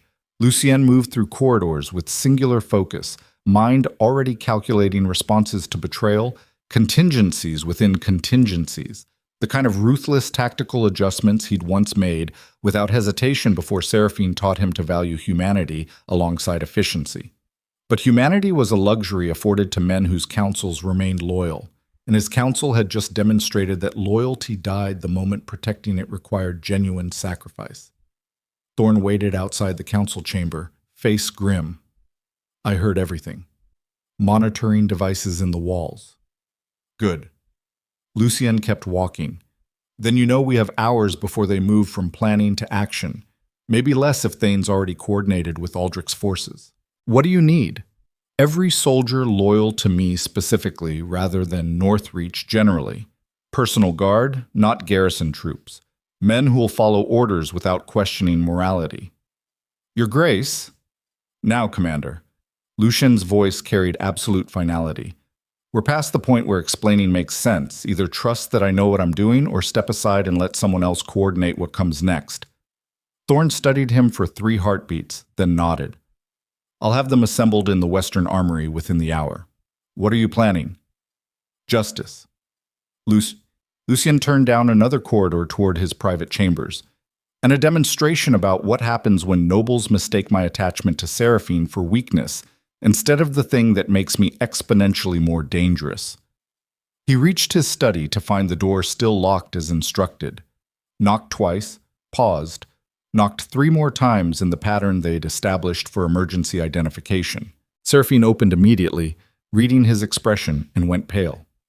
What happened? The council just tried to force my abdication. Lucian entered, locking the door behind him. Thane's been negotiating with Aldrich, offering to remove me from power in exchange for ending the siege if I refuse to annul our marriage and accept a political bride. Her breath caught. They're betraying you. They're choosing survival over loyalty. He moved to the weapon cabinet, pulling out daggers, a sword, items he hadn't needed to carry inside his own fortress until now. And they're about to learn that calculation costs more than they're prepared to pay. Lucien, what are you going to do? What I should have done the moment Veramont suggested sending you away. He turned to face her, and something in his expression made her step back involuntarily. I'm going to remind everyone in this fortress that I didn't become Duke of Ravenscar by tolerating betrayal. That love doesn't make me weak. It makes me willing to do things moral men won't contemplate. You're talking about killing them. I'm talking about survival. His voice remained steady. The council's already communicated with Aldrich, already negotiated terms. If I don't act first, they'll have me arrested before sunrise and hand you over as part of whatever agreement Thane's arranged. So you're going to execute the entire council? No. Lucian crossed to her, hands gentle despite the violence promised in his words. I'm going to execute the traitors and terrify the survivors into remembering why they feared me to begin with. Then I'm going to use that fear to hold this fortress together long enough to either win this siege or die trying. Seraphine searched his eyes, and he saw the moment she understood exactly what he was becoming. The monster you promised you'd left behind. The monster I need to be to keep you alive. He cupped her face, thumb tracing her jawline. I told you I'd do terrible things, that protecting you required becoming worse than my enemies. This is what that looks like. And if it destroys you, then I'm destroyed protecting something that mattered. He kissed her forehead gently. But I'd rather burn as the man who loved you completely than survive as the duke who sacrificed you for political convenience. Tears tracked down her face. I don't want you to become this. I know, his voice cracked fractionally. But wanting and needing aren't the same thing, and right now I need you to trust that the man underneath the monster knows when to stop. Do you? The question hung between them like drawn steel. Lucian didn't answer. Because honesty required admitting he didn't know anymore. That 4 weeks of siege combined with council betrayal had eroded the careful balance between ruthlessness and humanity he'd spent months building. That protecting Seraphine was rapidly becoming the only principle that mattered, and everything else was negotiable. Stay here, he said instead. Lock the door. Thorn's posting guards you can trust. No matter what you hear in the next few hours, don't leave this room. Lucien, promise me. She held his gaze, then nodded slowly. I promise, but you come back. Always. He kissed her desperately, trying to memorize the taste of her certainty before violence made promises impossible to keep, then pulled away and walked toward the door where justice and catastrophe waited with patient inevitability. As he descended through Ravenscar's corridors toward the western armory where loyal soldiers assembled, Lucian felt the last fragments of hesitation fall away like armor he no longer needed. The council wanted him to choose between Seraphine and Northreach's survival. They were about to learn he'd already chosen, both, by any means necessary. And if that required transforming Ravenscar Keep's ancient stones into a monument built from the bodies of traitors, then history would remember this as the night Duke Lucien Ravenscar stopped pretending civilization mattered more than absolute loyalty. The armory door opened to reveal 40 soldiers in full combat gear, faces hard with the kind of loyalty that came from years of shared violence, standing at attention with weapons ready. Thorn stood among them, expression grim but committed. They're yours, Your Grace. Whatever you need. Lucian looked across their faces, these men who'd chosen him over comfort, principle over safety, loyalty over survival itself. Then he gave the orders that would transform Council Chamber into execution ground. And somewhere in the darkness between justice and vengeance, Duke Lucien Ravenscar crossed the final line separating ruthless leadership from absolute tyranny. Because protecting what you loved required becoming exactly what your enemies accused you of being. And sometimes the only way to prove obsession wasn't weakness, was demonstrating just how dangerous it made you when threatened. The purge began at midnight. Guards moved through Ravenscar's corridors with silent efficiency, securing exits, cutting communication lines, ensuring no warning reached the council members currently sleeping in private quarters scattered throughout the fortress. Thorn coordinated from the command center, tracking movements with tactical precision, making certain every traitor was isolated before simultaneous arrest eliminated any chance of organized resistance. Lucien waited in the Great Hall, surrounded by loyal soldiers, watching winter moonlight paint silver across ancient stone while his mind calculated the mathematics of controlled violence. 5 council members had participated in the betrayal. Thane orchestrated it. Vermont provided intellectual justification. Helena offered pragmatic support. Greythorn went along out of fear rather than conviction, and Lord Stefan Blackwood, the quietest member, had apparently contributed by maintaining communication channels with Aldrich's camp. 5 nobles who'd decided his love for Seraphine represented liability rather than strength. 5 examples he needed to make absolutely clear what happened when you mistook his humanity for weakness. First target secured, Thorn's voice echoed through the hall via messenger. Lord Thane, found sleeping in his chambers. No resistance. Bring him here. Lucian's voice remained steady, awake and aware. I want him to understand exactly why this is happening. Yes, Your Grace. One by one, the reports arrived. Vermont taken without incident. Helena secured from her study where she'd been working on contingency plans. Greythorn found attempting to flee through servants' passages. Blackwood discovered destroying correspondence that would have proven his complicity, all brought to the Great Hall in chains. They knelt before Lucian's throne, faces ranging from defiant to terrified, understanding dawning that their carefully constructed coup had been anticipated and countered before it could develop momentum. Thane spoke first, voice steady despite the chains. Your Grace, this is madness. We were trying to save Northreach. You were trying to force my abdication, Lucian interrupted, voice cold as winter ocean. Trying to make me choose between humiliation and removal, trying to prove that loving Seraphine compromised my ability to rule effectively. It did compromise you, Vermont said quietly. You've risked everything for one woman. That's not rational leadership. No. Lucian stood, descending from the throne platform with predatory calm. It's committed leadership. The kind that doesn't sacrifice core principles the moment maintaining them becomes difficult. He stopped directly in front of Vermont. You wanted me to rule like you, calculate costs, prioritize survival, abandon anything that threatened stability. But that's exactly the kind of thinking that let Valadorn rot beneath Aldrich's corruption. So you'll kill us for trying to prevent catastrophe? Helena asked. I'll execute you for treason. Lucien's voice remained conversational. There's a difference. Treason is what happens when nobles decide their judgment supersedes ducal authority, when they negotiate with enemy forces without permission, when they plan coups disguised as interventions. We had no choice, Greythorn said desperately. You refused every reasonable compromise.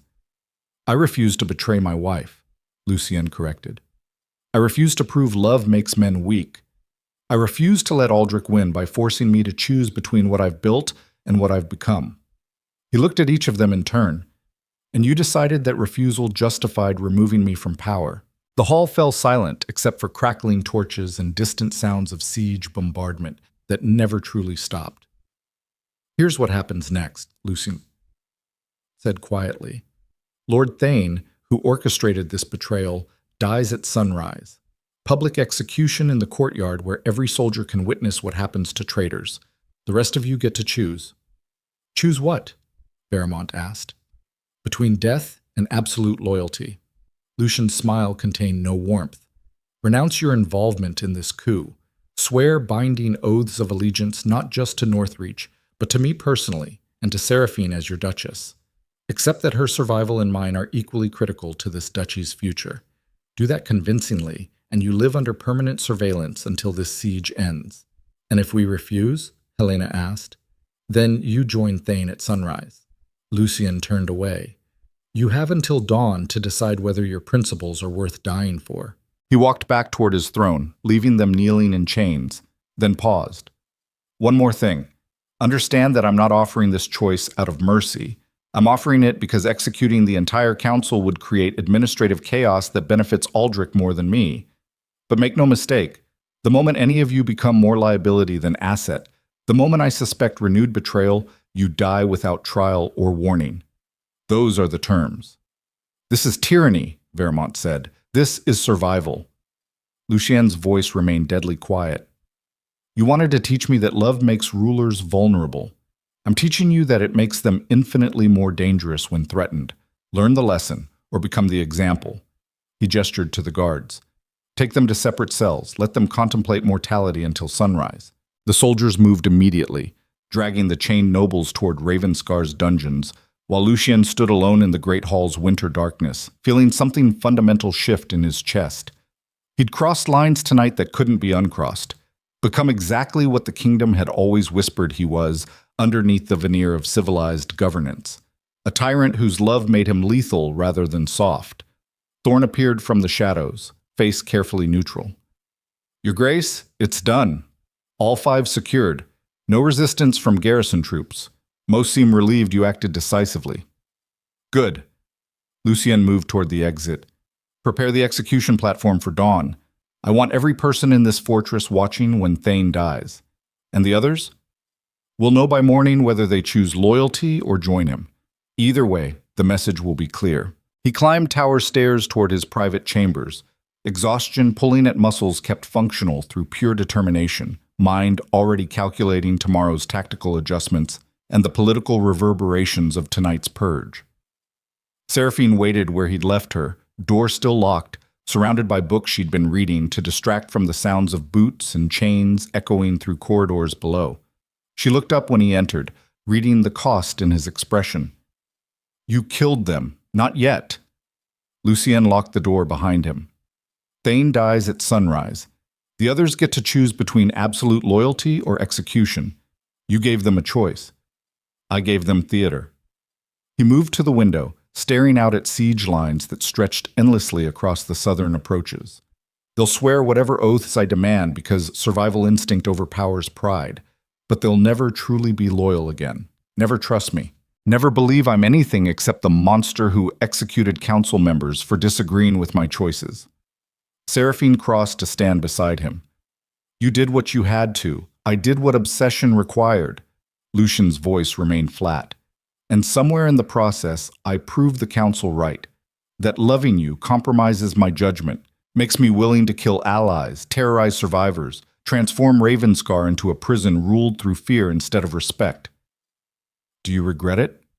He turned to face her, searching her eyes for condemnation and finding only steady determination. No, because the alternative was letting them separate us, and I'd rather become a tyrant with you beside me than remain honorable watching you die. That's what terrifies me. She cupped his face gently. Not that you're capable of this, but that you're choosing it willingly, becoming the monster instead of finding another way. There is no other way. Lucien's hands came up to cover hers. Not when the enemy is both outside these walls and inside my own council. Not when every path forward requires sacrificing either you or my humanity, and I've already decided which matters more. So this is who you are now. This is who I've always been underneath. He pulled her against him, holding tight. Seraphine just made me want to be better. But wanting and achieving aren't the same thing. And right now, survival requires the worst version of myself. She pressed her face against his chest, and he felt her tears soaking through his shirt. I don't want to be the reason you destroy yourself. You're not. Lucien's voice cracked. You're the reason I'm fighting to survive at all. Everything else is just cost. They stood together in winter darkness, holding each other while Ravenscar Keep prepared for dawn executions, and the siege ground onward with patient inevitability.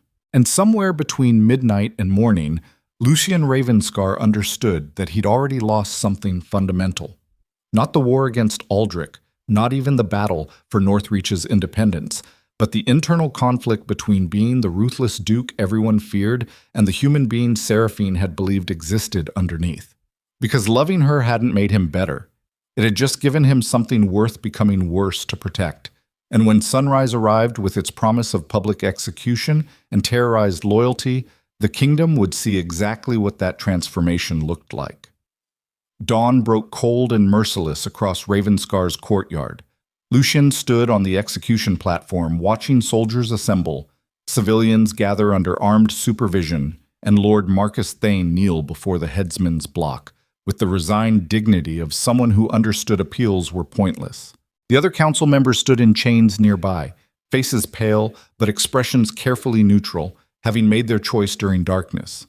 They'd sworn the oaths Lucien demanded, renounced their betrayal, pledged absolute loyalty to both Duke and Duchess, every word a performance of survival instinct, every promise hollow underneath. But hollow promises still served purposes when backed by sufficient fear. Thorne stood beside the platform, hand resting on sword hilt, ready to execute anyone who disrupted proceedings. The entire garrison watched in silence, understanding this moment represented something beyond justice. A demonstration, a warning, a fundamental redefinition of what loyalty meant inside Ravenscar's walls. Lucien addressed the assembled crowd, voice carrying across stone and winter air with absolute authority. Lord Marcus Thane stands accused of treason, of negotiating with enemy forces without ducal permission, of orchestrating conspiracy to remove lawful authority through coup disguised as political intervention. He paused, letting the charges settle. The evidence is overwhelming, the guilt undeniable. The sentence is death. Thane lifted his head, meeting Lucian's eyes without flinching. Your Grace, I regret nothing. I tried to save Northreach from your obsession. That the attempt failed doesn't make it wrong. You tried to force me to abandon my wife, Lucian corrected. Tried to prove that loving her made me too weak to rule effectively. He descended from the platform, stopping directly in front of the kneeling noble. And now you'll die, proving exactly the opposite. Killing me proves nothing except that you've become the tyrant everyone suspected existed underneath. Perhaps. Lucien's voice remained steady. But better a living tyrant protecting what matters than a dead idealist who sacrificed everything for moral comfort. He stepped back, nodding to the executioner. May future dukes learn from your mistakes, Thane said quietly. May future traitors learn from yours. The axe fell with brutal finality. Blood spread across ancient stones while the assembled crowd watched in horrified silence, and Lucien felt nothing except cold satisfaction that one source of betrayal had been permanently eliminated. He turned to address the remaining council members, still chained but alive, faces carefully arranged to hide whatever they truly felt about witnessing their co-conspirators' execution. You chose loyalty, Lucien said, swore oaths promising absolute dedication to Northreach's independence and acceptance of Seraphine as your Duchess. I'm holding you to those promises. He gestured to guards. Release them. Chains fell away, and the 4 surviving nobles stood with careful dignity despite obvious relief. Understand something clearly, Lucien continued. You live because I need administrative competence, not because I've forgiven your betrayal. You serve at my pleasure under constant surveillance. The moment I suspect renewed treason, you die without trial. Those are the terms of your survival. We understand, Your Grace, Vermont said quietly. Good. Then get back to work. We still have a siege to survive and a kingdom to defeat. The council members retreated quickly, grateful for dismissal, leaving Lucien alone on the platform, overlooking Thane's body and the crowd of witnesses who'd just learned exactly how far their duke would go to maintain control. Thorne approached, voice low. That was brutal, Your Grace. Effective, but brutal. It needed to be. Lucien turned away from the courtyard. Fear only works when people believe you'll follow through on threats. Half measures just invite testing boundaries. And if the troops start questioning whether they're defending Northreach or your personal obsession, then they'll question quietly or join Thane. Lucian's voice remained cold. I'm past the point where pretending this is noble causes rebellion serves any purpose. We're fighting for survival. Mine, Seraphine's, and Northreach's in exactly that order. Anyone uncomfortable with those priorities can leave now before the siege makes departure impossible. You've changed, Your Grace. I've stopped lying to myself about what survival requires. Lucien headed for the tower stairs. There's a difference.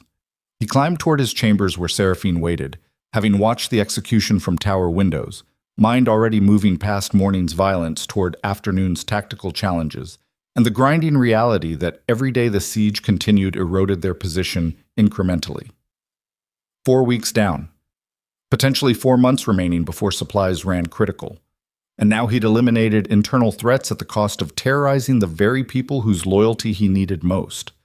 The mathematics were brutal and inescapable. He was winning battles while losing the war. Seraphine stood by the window when he entered, face pale but expression steady. I watched.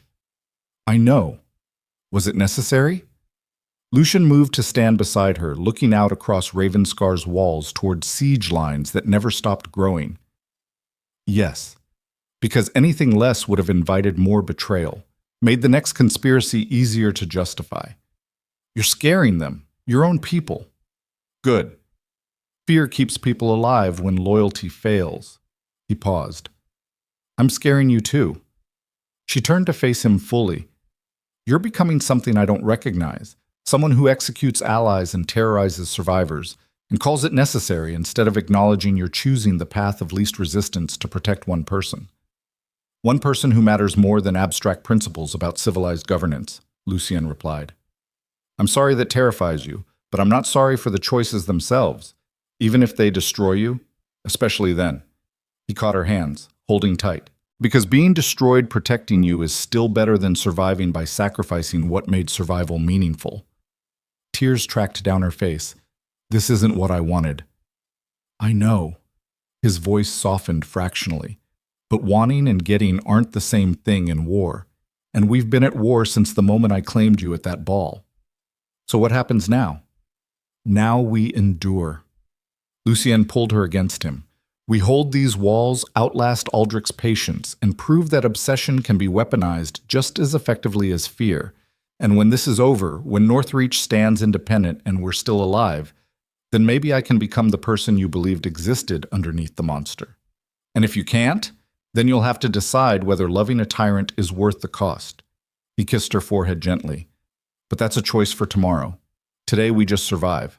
They stood together in winter light, holding each other while Ravenscar Keep absorbed the morning's violence and prepared for whatever fresh horrors the siege would deliver. And somewhere beyond the walls, King Aldrich received reports of internal purges and council executions, and smiled. Because everything was proceeding exactly as planned. The trap had already closed.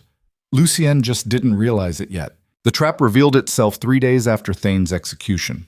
Lucian stood in the command center studying supply reports when the first soldier collapsed, convulsing against stone floors while foam gathered at his mouth and blood vessels burst across his eyes like crimson spiderwebs. Then another fell in the eastern barracks. 3 more in the armory. Within an hour, 40 soldiers were dying from symptoms that looked like plague but moved too fast, too deliberately, too perfectly timed to be natural. Thorn burst through the door, face pale beneath grime and exhaustion. Your Grace, we have contamination. Water supply in the eastern cistern. Someone poisoned it during the night watch rotation. How many exposed? 300 soldiers. Maybe more. The physician's trying to identify the toxin, but it's nothing he recognizes. Moving too fast for standard poisons. Lucien felt ice settle in his chest. The kind of cold calculation that came from understanding you'd been outmaneuvered by someone smarter than you anticipated. This isn't plague, it's sabotage. Someone inside the fortress working with Aldrich's forces. We executed the traitors, Thorn said. Thane's dead. The others are under constant surveillance. Then we missed someone. Lucien moved to the window overlooking the courtyard where soldiers were already carrying bodies toward the medical tents, faces masked against potential contagion. Or the conspiracy ran deeper than 5 council members. He turned back. Lock down every cistern, post guards on water sources. No one drinks anything until we've tested it. That'll cause panic. The troops are already terrified, better terrified than dead. Get it done. Thorn left at a run, shouting orders that echoed through corridors like battle commands, while Lucien stood alone calculating the mathematics of cascading catastrophe. 300 soldiers poisoned meant 300 fewer defenders, meant weakened wall positions, meant gaps in coverage that Aldrich's forces could exploit during coordinated assault, and the timing was too perfect to be coincidence. Someone had waited until after the council purge, until after Lucien thought he'd eliminated internal threats, then struck at the most vulnerable point in Ravenscar's defenses. Not the walls, not the gates, but the human bodies that manned them. A knock interrupted his thoughts.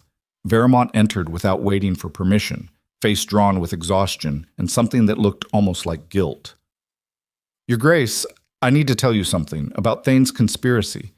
If you were involved, I wasn't. But I knew more than I admitted." Veramont moved closer, voice dropping. Thane didn't act alone. He had support from someone outside the council, someone with access to restricted areas who could move through the fortress without suspicion. Who? Veramont hesitated, and in that pause, Lucien saw the terrible weight of knowing information that could save lives but destroy whatever fragile trust remained between them. "Tell me, Cassian. Right now, loyalty means giving me names regardless of personal cost." "Lady Miriam Ashford." Veramont's voice cracked slightly. "Helena's younger sister. She's been corresponding with Aldrich's camp through smuggled letters hidden in medical supply deliveries. I found evidence 3 weeks ago, but couldn't prove it conclusively enough to bring charges without risking false accusation." "And you didn't think to mention this when I was executing conspirators? I thought she was only gathering intelligence, passing information about troop positions and supply levels. I didn't realize she had access to the water systems or knowledge sufficient to orchestrate poisoning." Lucien felt rage building underneath the cold calculation, the kind of fury that came from being betrayed repeatedly by people who should have known better than to test his patience. "Where is she now?" "Medical tents, working as assistant to the chief physician. She volunteered after the poisoning started." "Of course she did." Lucy Tien moved toward the door with predatory focus. Perfect cover for someone who needs to observe whether the contamination is working as planned. "Your Grace, you can't just execute her without evidence. Watch me." He descended through Ravenscar's corridors with singular purpose, Veramont struggling to keep pace, mind already calculating the implications of another public execution so soon after Thane's. The troops were exhausted, terrified, operating on the edge of breaking where one more shock could shatter morale completely. But letting traitors live because executing them was inconvenient had already cost 300 poisoned soldiers, and Lucien was done prioritizing comfort over survival.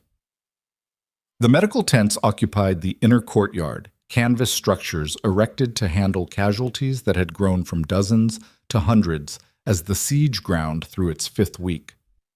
Physicians moved between cots with grim efficiency, trying to save soldiers whose bodies rejected every treatment while the poison continued its methodical destruction.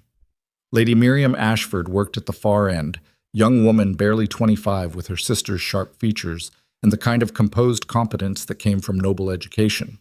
She looked up when Lucien entered, and for just a fraction of a heartbeat, he saw recognition flash across her face before it disappeared behind careful neutrality. That fractional hesitation told him everything. "Lady Ashford," he said quietly, "step outside. We need to discuss something." She glanced toward the chief physician, who nodded absently while focused on a dying soldier, then followed Lucien into the courtyard with the calm demeanor of someone who believed innocence was sufficient protection. Veramont positioned himself between her and potential escape routes. Lucien turned to face her, studying the careful mask she wore, and spoke with deadly precision. "You've been corresponding with King Aldrich's forces, passing intelligence about our defenses, and 3 hours ago you poisoned the eastern cistern, knowing it would kill 300 of your own people." Her composure cracked fractionally. "Your Grace, I don't know what Lord Veramont has told you, but don't lie to me." Lucien's voice remained conversational, despite the fury underneath. "I'm past the point where diplomatic denials serve any purpose. You're a traitor. You've been working to undermine Ravenscar's defense from within, and now soldiers are dying because you decided my refusal to abandon Seraphine justified sabotage." "I was trying to save Northreach," Miriam said, voice rising. "You've gambled everything on your obsession with a common girl, refused every reasonable compromise, executed nobles who tried to prevent catastrophe. Someone had to act before you destroyed the entire duchy for the sake of one woman. So you poisoned our water supply. I created leverage." She lifted her chin defiantly. "Aldrich promised that if you surrendered yourself and annulled your marriage, he'd provide antidote for the poisoned soldiers and withdraw his armies. All this requires is you choosing Northreach over personal attachment. The trap's full architecture revealed itself with brutal clarity. Aldrich hadn't been planning military victory. He'd been orchestrating psychological warfare designed to force exactly this moment, poison the garrison, offer antidote in exchange for Lucian's surrender, make him choose between saving his soldiers and protecting Seraphine. And the conspiracy had run deeper than 5 council members because it needed to. Needed someone young enough and idealistic enough to believe sabotage served the greater good. Someone positioned to access restricted areas without suspicion. Someone willing to kill their own people if it meant ending the siege. Lucian looked at this young woman who'd convinced herself mass murder was noble sacrifice and felt something fundamental break inside his chest. Because she was right about one thing. His obsession with Seraphine had made him vulnerable in ways pure ruthlessness never would have permitted. But she was wrong about what that vulnerability meant. "You gambled wrong," he said quietly. "You thought threatening my soldiers would force surrender, that watching them die would break my resolve." "It should," Miriam replied. "You're Duke of Ravenscar. Their lives are your responsibility. And you thought that responsibility outweighed everything else." Lucian moved closer, and she stepped back involuntarily. "But here's what you didn't understand. The man who ruled Northreach 5 months ago would have calculated the costs and surrendered, would have chosen saving 300 lives over protecting one woman." He paused. "I'm not that man anymore." "Then you've already lost," she whispered, "because those soldiers are dying right now while we're talking." "I know, and their deaths are on your hands, not mine." Lucian's voice remained steady despite the weight crushing his chest. "You poisoned them. You made the choice that turned human beings into leverage, and now you're going to watch what happens when you force me to choose between mercy and justice."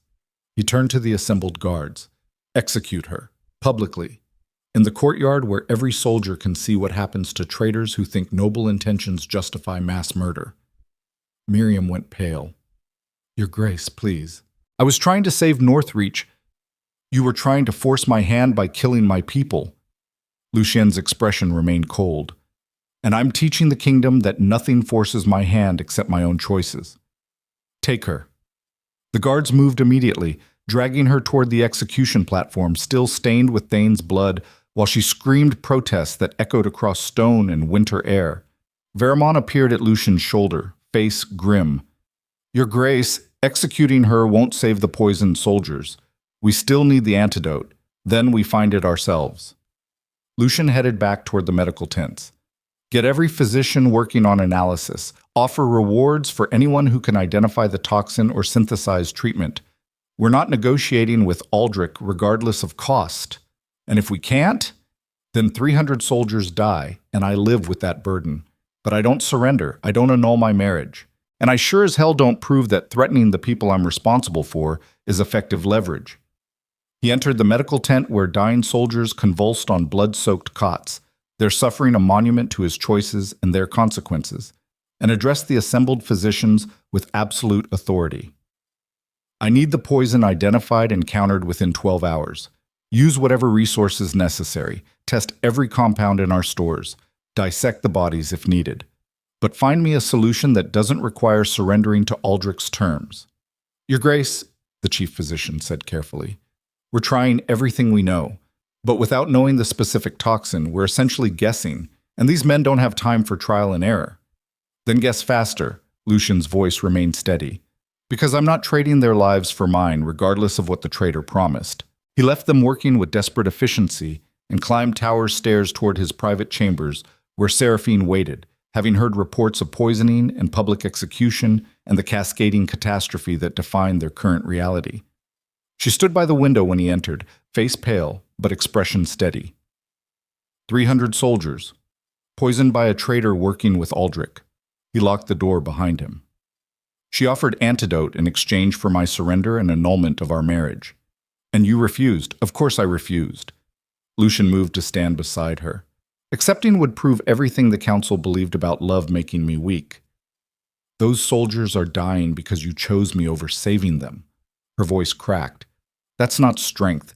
That's selective morality disguised as principle. Those soldiers are dying because someone poisoned them, Lucian corrected. I didn't create this situation. I'm just refusing to let it dictate my choices. People are suffering because of us. Because you won't compromise. People suffer regardless. He turned to face her fully. At least this way their suffering serves purpose, instead of enabling a corrupt king to win through psychological warfare. What purpose? Seraphine's tears tracked down her face. What possible purpose justifies watching 300 men die when you could save them by making one sacrifice? The purpose of proving that some things matter more than temporary safety. That love doesn't make men weak, it makes them committed to something beyond survival for its own sake. He caught her hands, holding tight despite her attempt to pull away. I didn't claim you publicly just to abandon you the moment keeping you became difficult. This isn't difficult. This is impossible. You're asking me to live with being responsible for hundreds of deaths because you're too stubborn to accept reality. I'm asking you to trust that fighting for us is worth the cost, even when that cost becomes unbearable. His voice dropped to something raw and desperate. Because if I surrender now, if I trade you for those soldiers, then every future crisis becomes justification for more compromise. Every threat becomes leverage. And eventually we lose everything that made fighting worthwhile because we were too afraid to accept casualties. So let them die. So refuse to let their deaths be meaningless. Lucian pulled her against him despite her resistance. Those soldiers knew the risks when they chose to defend Northreach, knew that standing against a king meant potential death. They didn't sign up to protect me. They signed up to defend something worth more than comfortable survival under corrupt authority. You're justifying mass death with philosophy. I'm explaining why surrender isn't mercy. It's just delaying the moment when we have to make this choice again under worse circumstances. He held her tighter. I need you to understand that protecting you isn't about obsession anymore. It's about proving you can build power without sacrificing humanity, that you can love completely while ruling effectively. That strength and compassion aren't mutually exclusive. And if you're wrong, if protecting me destroys everything, then I'm wrong. But at least I'll have failed trying instead of surrendering before the battle was decided. She pulled back enough to search his eyes, and he saw the moment she understood he wasn't going to change his mind. That 300 dying soldiers wouldn't break his resolve any more than council betrayal, or siege warfare, or public execution had. Because somewhere during the past 5 weeks, Lucian Ravenscar had stopped being the man who calculated costs and started being someone who weaponized commitment regardless of consequences. And that transformation was either their salvation or their damnation, depending on whether the physicians found antidote before the poisoned soldiers finished dying. The knock came 2 hours before midnight.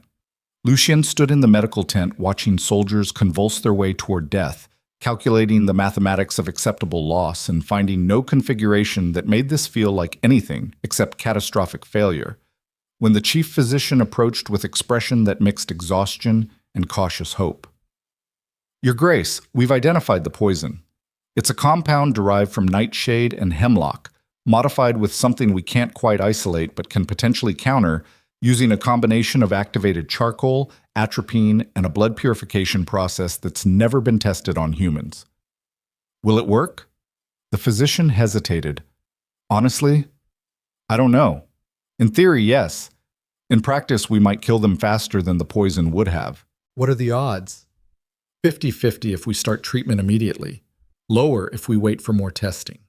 Lucien looked across the rows of dying men, faces contorted with agony, bodies failing cell by cell, and made the choice that would either save them or accelerate their deaths. Do it. All of them. Right now. Your Grace, if this fails, then it fails, and we live with that consequence. But at least we tried something beyond watching them die while contemplating surrender. The physician nodded and turned to his assistants, shouting orders that transformed the medical tent into controlled chaos. Soldiers moved between cots, administering treatments that looked more like torture than medicine, forcing compounds down convulsing throats while blood purification equipment assembled from siege supplies and desperate improvisation worked to filter toxins faster than bodies could absorb them. Lucien watched for 3 hours as some soldiers stabilized while others died screaming. Watched the 50-50 odds play out in real time with brutal randomness.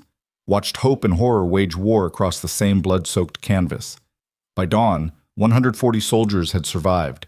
160 were dead. The mathematics were devastating and insufficient and still somehow better than total loss. Thorn found him standing over the rows of covered bodies, face carefully neutral despite the weight pressing down on shoulders that had carried too much for too long. The treatment worked for roughly half, the commander said quietly. The physician thinks those who survived got smaller doses or have stronger constitutions. Either way, we saved lives we would have lost through surrender. Did we? Lucian's voice remained flat. Or did we just kill 160 men because I was too stubborn to accept Aldrich's terms? You gave them fighting chance. That's more than the poison would have offered. Tell that to their families. He turned away from the bodies. How's the garrison holding up? Barely. Between casualties from bombardment and now this poisoning, we're down to 900 effective soldiers. The walls are undermanned, morale is fractured, and everyone knows we're one more crisis away from complete collapse. Then we better not have another crisis. Lucian headed for the command center. What's happening with Aldrich's forces? They're preparing for assault. Siege towers completed. Battering rams in position. Scouts estimate they'll attack within 48 hours, probably coordinating with whatever sabotage network survived Miriam's execution. Can we hold? Thorn's silence was answer enough. Lucian reached the command center and spread tactical maps across the war table, studying defensive positions with the methodical focus of someone who understood that hope required concrete strategy rather than abstract determination. The numbers were brutally simple. 900 defenders against 20,000 attackers. Walls designed for siege but undermanned to the point where breaches became inevitable rather than possible. Supplies sufficient for months but irrelevant if the fortress fell within days. Every calculation pointed toward the same conclusion. They were going to lose. Unless Lucien did something so desperate and unexpected that it changed the fundamental parameters of engagement. He studied the maps for another hour, mind working through scenarios and rejecting each one as insufficient, until finally he saw the pattern everyone else had missed. Aldrich's entire strategy depended on siege warfare, on surrounding Ravenscar and waiting for starvation or disease or internal collapse to accomplish what direct assault would cost too many lives to justify politically. But what if Ravenscar didn't wait? What if instead of defending passively, they attacked?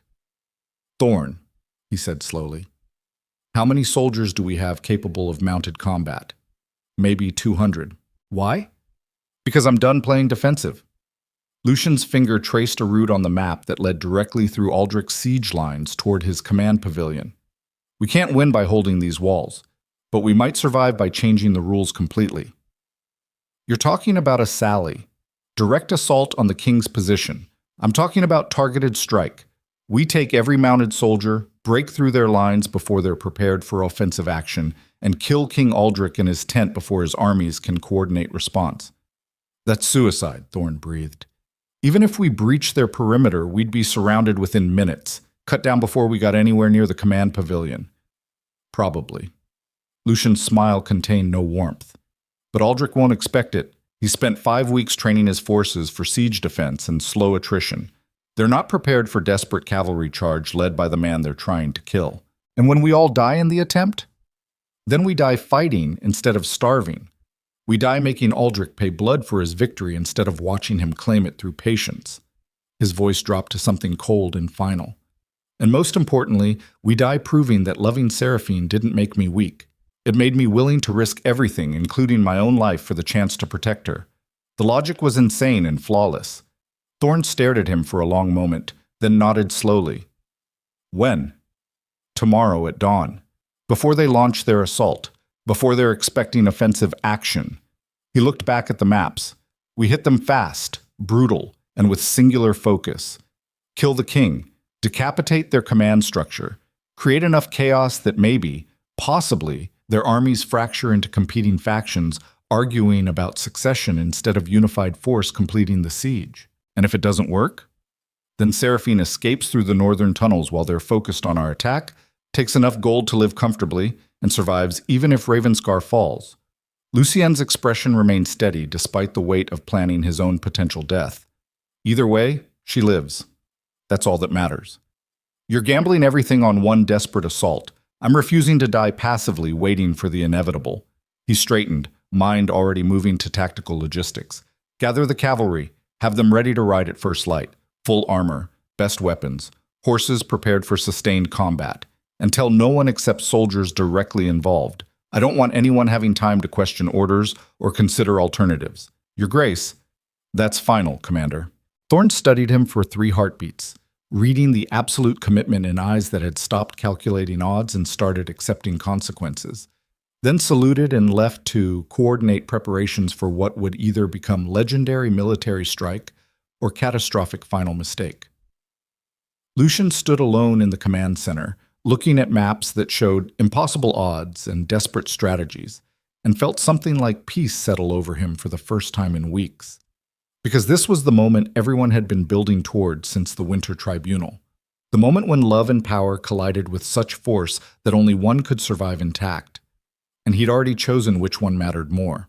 He climbed tower stairs toward his chambers where Seraphine waited, knowing this might be their last night together, knowing tomorrow could end with him dead and her fleeing through tunnels while Ravenscar burned, knowing that every promise he'd made about survival might prove hollow within 24 hours. But at least he'd kept the promises that mattered most. He'd never compromised, never surrendered, never proven that loving her made him anything except exponentially more dangerous when threatened. She stood by the window watching false dawn paint the horizon, still wearing the simple dress she'd adopted during siege, hair loose around shoulders that carried their own weight of responsibility and fear. She turned when he entered, reading his expression, and went pale. "You're leaving. Tomorrow at dawn. Direct assault on Aldrich's command position, 200 cavalry against 20,000 troops." He moved to stand beside her. "It's desperate and probably suicidal, but it's the only strategy left that doesn't involve watching Ravenscar fall while I do nothing. You're going to die." "Probably." He caught her hands, holding tight. "But I'm going to die fighting for us instead of surrendering you to save myself. There's dignity in that, even if there's no victory." "This is insane," her voice cracked. "You're throwing away your life on impossible odds because you're too stubborn to accept reality. I'm refusing to let reality dictate my choices." Lucian pulled her against him. "And I'm making sure that even if I die tomorrow, you survive. Thorne's preparing escape routes through the northern tunnels.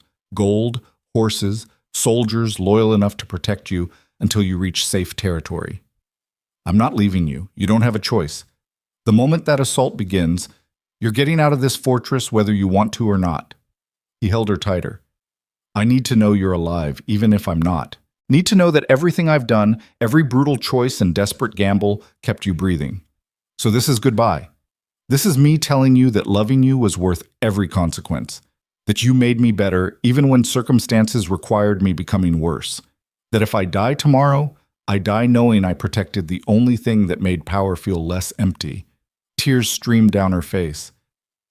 "You're an idiot. I know. A stubborn, impossible, self-destructive idiot who's going to get himself killed because he can't admit when he's lost." "Probably." He kissed her desperately, trying to memorize the taste of her certainty before Dawn made promises impossible to keep. "But at least I'll die as someone who loved you completely, instead of surviving as the Duke who sacrificed you for political convenience." They held each other through the remaining hours of darkness, making promises they both knew might be lies by sunrise, finding comfort in proximity even when comfort couldn't change the mathematics of tomorrow's catastrophe. And when the first light broke across Ravenscar's eastern towers, Lucian kissed her one final time, whispered words he'd never said before and might never say again, then walked away toward the courtyard where 200 cavalry waited to attempt the impossible. Thorne stood among them, face grim but committed, surrounded by soldiers who'd chosen dying gloriously over starving slowly. "The gates are ready," the commander said. "Aldrich's forces aren't expecting offensive action. We'll have element of surprise for exactly 90 seconds before they coordinate response. Then we make those 90 seconds count." Lucien mounted his warhorse, checking weapons with habitual precision. "Remember the objective. We're not trying to win the battle. We're trying to kill one man before his armies kill all of us. Understood, Your Grace?" Lucian looked back toward the eastern tower where Seraphine watched from the window, silhouetted against dawn light, and raised his sword in salute. She pressed her hand against the glass. And in that gesture lived every promise they'd made and broken and kept despite impossible circumstances. Then Lucian turned to face his cavalry, raised his voice to carry across the assembled soldiers, and gave the order that would either save Northreach or destroy it completely. Open the gates. We ride for the king. The massive doors swung wide, revealing siege lines beyond, and winter mornings stretching endlessly across battlefield that had waited 5 weeks for this moment. And Duke Lucian Ravenscar, the most dangerous man in Valadorn, led 200 cavalry in desperate charge against 20,000 enemy soldiers with nothing except love, fury, and the absolute conviction that dying on his own terms was better than living on anyone else's. The thunder of hooves shook frozen ground. Steel caught sunrise and transformed it into lightning. And somewhere between the fortress walls and the king's pavilion, the future of kingdoms hung balanced on the edge of one man's obsession with protecting what he considered his. Because nothing survived the love of a ruthless duke, not even the duke himself. The cavalry charge hit Aldrich's siege lines like lightning striking frozen earth. 200 mounted soldiers crashed through unprepared perimeter guards, with the brutal efficiency of men who'd already accepted death and decided to make it cost something. Lucien led from the front, sword cutting through winter air and enemy flesh with equal precision, his warhorse trampling soldiers who'd been drinking morning wine instead of manning defensive positions because no commander in their right mind expected a besieged fortress to attack.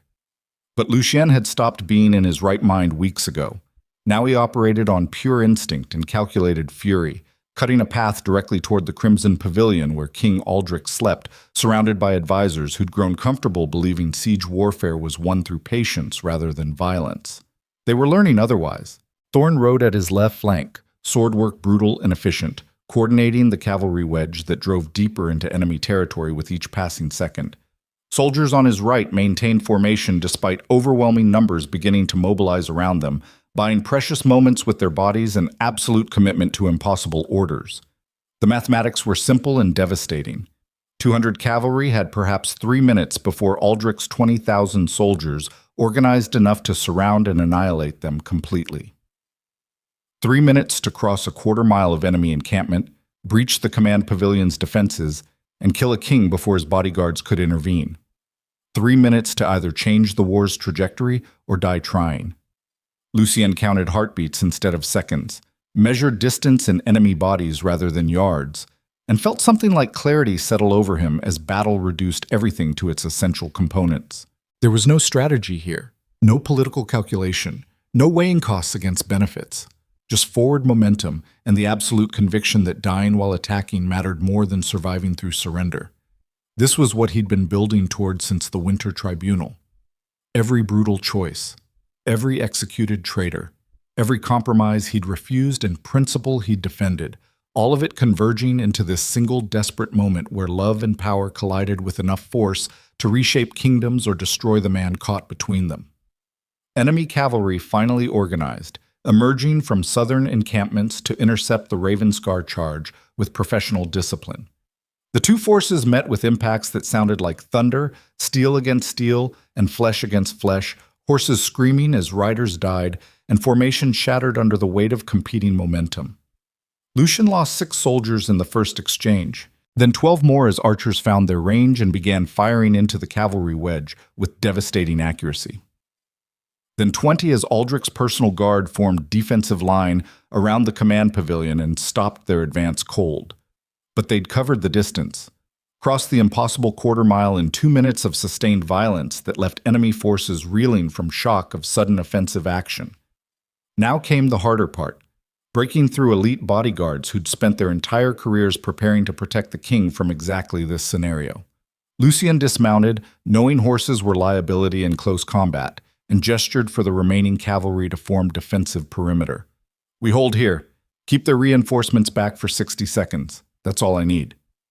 "Your Grace," Thorn said, blood streaming from a gash across his forehead. "Those are the king's personal guard. 40 of the best soldiers in Valadorn. You can't fight them alone. Watch me." Lucien moved toward the defensive line with predatory focus, sword ready, body already calculating angles and vulnerabilities the way he'd been trained since childhood. Because this was what being Duke of Ravenscar meant at its core. Not political maneuvering or economic strategy or diplomatic negotiation. Just the willingness to stand between what you protected and what threatened it, regardless of whether the mathematics suggested survival was possible. The bodyguards recognized him immediately. saw the Duke of Ravenscar approaching with blood-soaked sword and expression that promised violence beyond their training, and adjusted their formation accordingly. Their captain stepped forward, a man Lucien vaguely recognized from court ceremonies years ago, face scarred from previous battles and eyes carrying the flat calculation of professional killers. "Duke Ravenscar," the captain said evenly. "Stand down. You're surrounded. Your cavalry is dying. This ends with your death regardless of how many of us you take with you." "Probably," Lucien agreed. "But it ends with me trying instead of kneeling. There's dignity in that even when there's no victory." The captain studied him for a heartbeat, reading the absolute commitment in Lucien's posture, then nodded with something that looked almost like respect. "For what it's worth, you've earned a warrior's death. We'll make it quick. Appreciated." Then the bodyguards attacked. 40 elite soldiers moving with synchronized precision designed to overwhelm through coordinated assault. And Lucien met them with the kind of brutal efficiency that came from 20 years of combat experience and the absolute certainty that he had nothing left to lose except the manner of his dying. He killed the first guard with a thrust that found the gap between helmet and breastplate. The second died when Lucien's blade cut through his sword arm and continued into his throat. The third lasted longer, managing to land a hit that opened a gash across Lucien's ribs before dying with steel through his eye socket. Blood soaked into frozen ground. Bodies fell. And the Duke of Ravenscar fought with the controlled fury of someone who'd weaponized desperation into tactical advantage. But 40 trained soldiers were still 40 trained soldiers, and one man, regardless of skill or determination, couldn't sustain this forever. A sword cut across his left shoulder, opening a wound that made that arm nearly useless. Another blade found his thigh, cutting deep enough that his next step sent lightning up his spine. A third strike glanced off his helmet with enough force to blur his vision and fill his mouth with blood from bitten tongue. He was losing. Dying by increments, counting heartbeats until blood loss or overwhelming numbers finished what siege warfare hadn't. But he'd gotten closer than anyone expected. 10 yards from the command pavilion. Close enough to see movement inside where King Aldrich was either preparing to flee or arming himself for final confrontation. Close enough that dying here meant something beyond random battlefield casualty. Lucien killed 2 more guards, movements becoming sluggish as exhaustion and blood loss compounded, and felt his leg give out beneath a wound that had cut deeper than he'd realized. He went down to one knee, sword barely deflecting a strike that would have taken his head, and understood with perfect clarity that he'd reached the end. No dramatic final stand. No glorious last charge. Just slow grinding reality of a body that could only sustain so much damage before physics made choice irrelevant. The bodyguard captain approached, sword raised for execution, expression carrying professional respect for enemy who'd fought beyond reasonable endurance. "Any last words, Your Grace?" Lucien looked past him toward the command pavilion, toward the place where Aldrich waited, and smiled through blood-soaked teeth. "Tell your king he won the siege but lost the war. Northreach will never bow to corrupt authority regardless of who rules it." The captain nodded. "I'll deliver that message." His sword began its descent toward Lucien's neck. Then the entire battlefield exploded into chaos. Horns sounded from the northern ridge, the kind of coordinated signal that meant fresh forces arriving, and everyone on the field turned to see what should have been impossible. 5,000 cavalry appeared on the horizon, banners flying colors that made Lucicien's heart stop. The Northern Alliance. Territory lords from beyond Valadorn's borders who'd remain neutral throughout the kingdom's internal conflicts, watching from distance as Aldrich's corruption spread like disease through court and countryside. Apparently they'd stopped watching and decided to intervene. The cavalry charge hit Aldrich's siege lines from behind, catching them completely unprepared for assault from unexpected direction, and the mathematical balance of engagement shifted instantaneously from overwhelmingly against Lucien to catastrophically against the king. The bodyguard captain's sword froze mid-swing, eyes tracking the approaching reinforcements, calculating odds that had just transformed from certain victory to potential massacre. In that moment of hesitation, Thorn's remaining soldiers broke through the defensive perimeter and dragged Lucien backward toward temporary safety. Hands pressing against wounds that pumped blood with each heartbeat, voices shouting for physician while battle continued raging around them. Lucian watched through dimming vision as the Northern Alliance smashed into Aldrich's forces, like hammer against glass, 5,000 professional cavalry obliterating siege lines that had been organized for defensive waiting rather than sudden combat. The king's pavilion erupted into frantic activity, soldiers attempting to establish protective perimeter while Aldrich himself finally emerged, wearing ceremonial armor that had never seen actual battle, face pale with recognition that his perfectly orchestrated siege had just collapsed into uncontrolled chaos. "Get him to safety," someone was shouting. "Fall back to the secondary camp. We need time to reorganize." But reorganization required space and breathing room that the Northern Alliance wasn't providing. Their cavalry pressed the attack with ruthless efficiency, driving toward Aldrich's position with singular focus, clearly intending to finish what Lucian had started. Thorn appeared above him, face grim with blood and exhaustion. "Your Grace, can you hear me?" Lucian tried to speak and coughed blood instead. "The physician says you've lost too much. We need to get you back to Ravenscar immediately, or you'll die in this field." "Seraphine," Lucian managed through ruined throat. "Get her out. Northern tunnels." "Like we planned." "She's already gone," Thorn said quietly. "Left the moment the cavalry rode out. Should be miles away by now with enough guards and gold to reach safe territory." The relief that washed through him was stronger than pain. "Good. That's good." "Your Grace, we need to move now." "Not yet." Lucian forced his eyes to focus on the battlefield where Northern Alliance cavalry had surrounded Aldrich's position, cutting off escape routes and systematically eliminating bodyguards who tried to defend their king. "Watch. Need to see how this ends." Because after 5 weeks of siege, after council betrayals and poisoned water and desperate gambles, he needed to witness whether everything he'd sacrificed had purchased actual victory or just dramatic failure.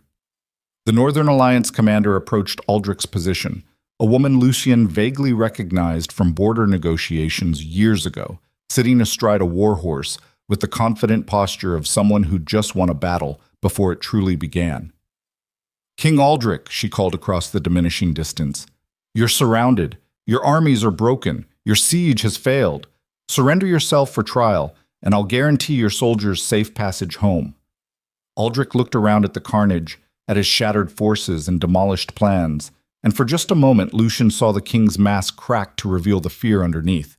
"On what authority do you demand my surrender?" Aldrich asked, voice shaking despite attempts at royal dignity. "On the authority of 7 northern territories who've watched your corruption poison Valadorn long enough."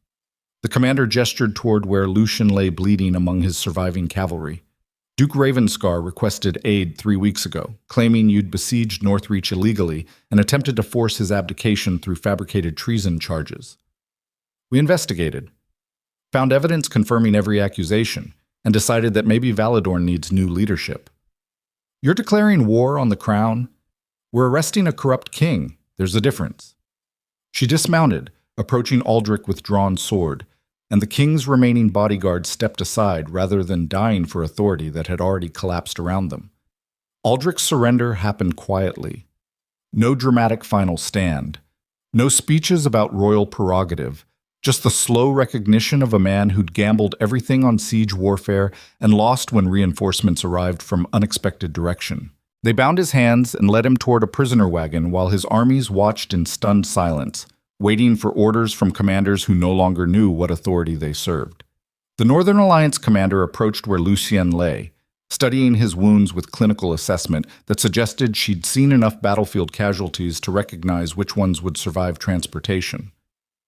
"Duke Ravenscar," she said formally. "I'm Commander Alara Winterborn of the Northern Alliance. Your request for aid arrived 3 weeks ago during council session.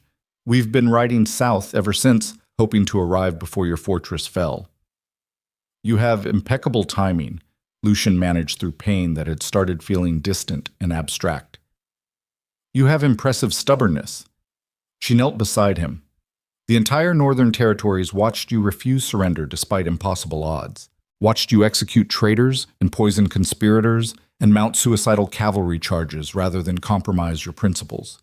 It was either the most inspiring display of integrity we'd ever witnessed or the most elaborate breakdown in recorded history." "Which did you decide it was?" "Both," she said. but the kind of both that suggested maybe you were exactly what Valadorn needed, even if you were going about it in the most catastrophically dramatic way possible. Appreciate the vote of confidence. Lucian coughed more blood. What happens now? Now we stabilize Northreach, arrest Aldrich for trial, and help Valadorn figure out what government looks like when it's not built on corruption and intimidation. She paused. You'll be instrumental in that process, assuming you survive the next few hours. And if I don't, then we make sure history remembers you as the Duke who loved so completely that he transformed obsession into revolution. There are worse legacies. Much worse, Lucian agreed. Thorn returned with the field surgeon, and they began the brutal process of stabilizing wounds enough for transport back to Ravenscar.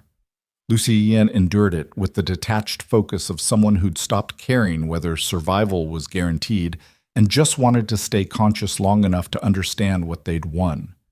The Northern Alliance had brought more than cavalry, medical supplies, food, fresh water, everything required to break the siege that had ground Ravenscar down over 5 weeks of sustained pressure. Within hours, the fortress went from desperate starvation to cautious relief, soldiers emerging from behind walls to discover that the armies surrounding them had surrendered or fled. The war was over. Northreach had survived, and Lucian had purchased that survival through methods that would either be celebrated as heroic or condemned as tyrannical, depending on who wrote the history. They carried him back to Ravenscar on a stretcher while physicians worked to keep blood inside his body where it belonged. The journey took 3 hours that felt like days, every movement sending fresh agony through wounds that had cut deeper than adrenaline had allowed him to acknowledge during combat. But pain meant he was alive, and alive meant he could still find Seraphine.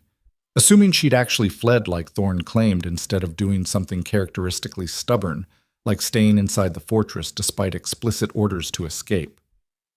They brought him to his chambers, the same room where he'd held her through the final night before cavalry charge, and physicians began the careful work of stitching flesh and praying that infection didn't transform survival into slow death.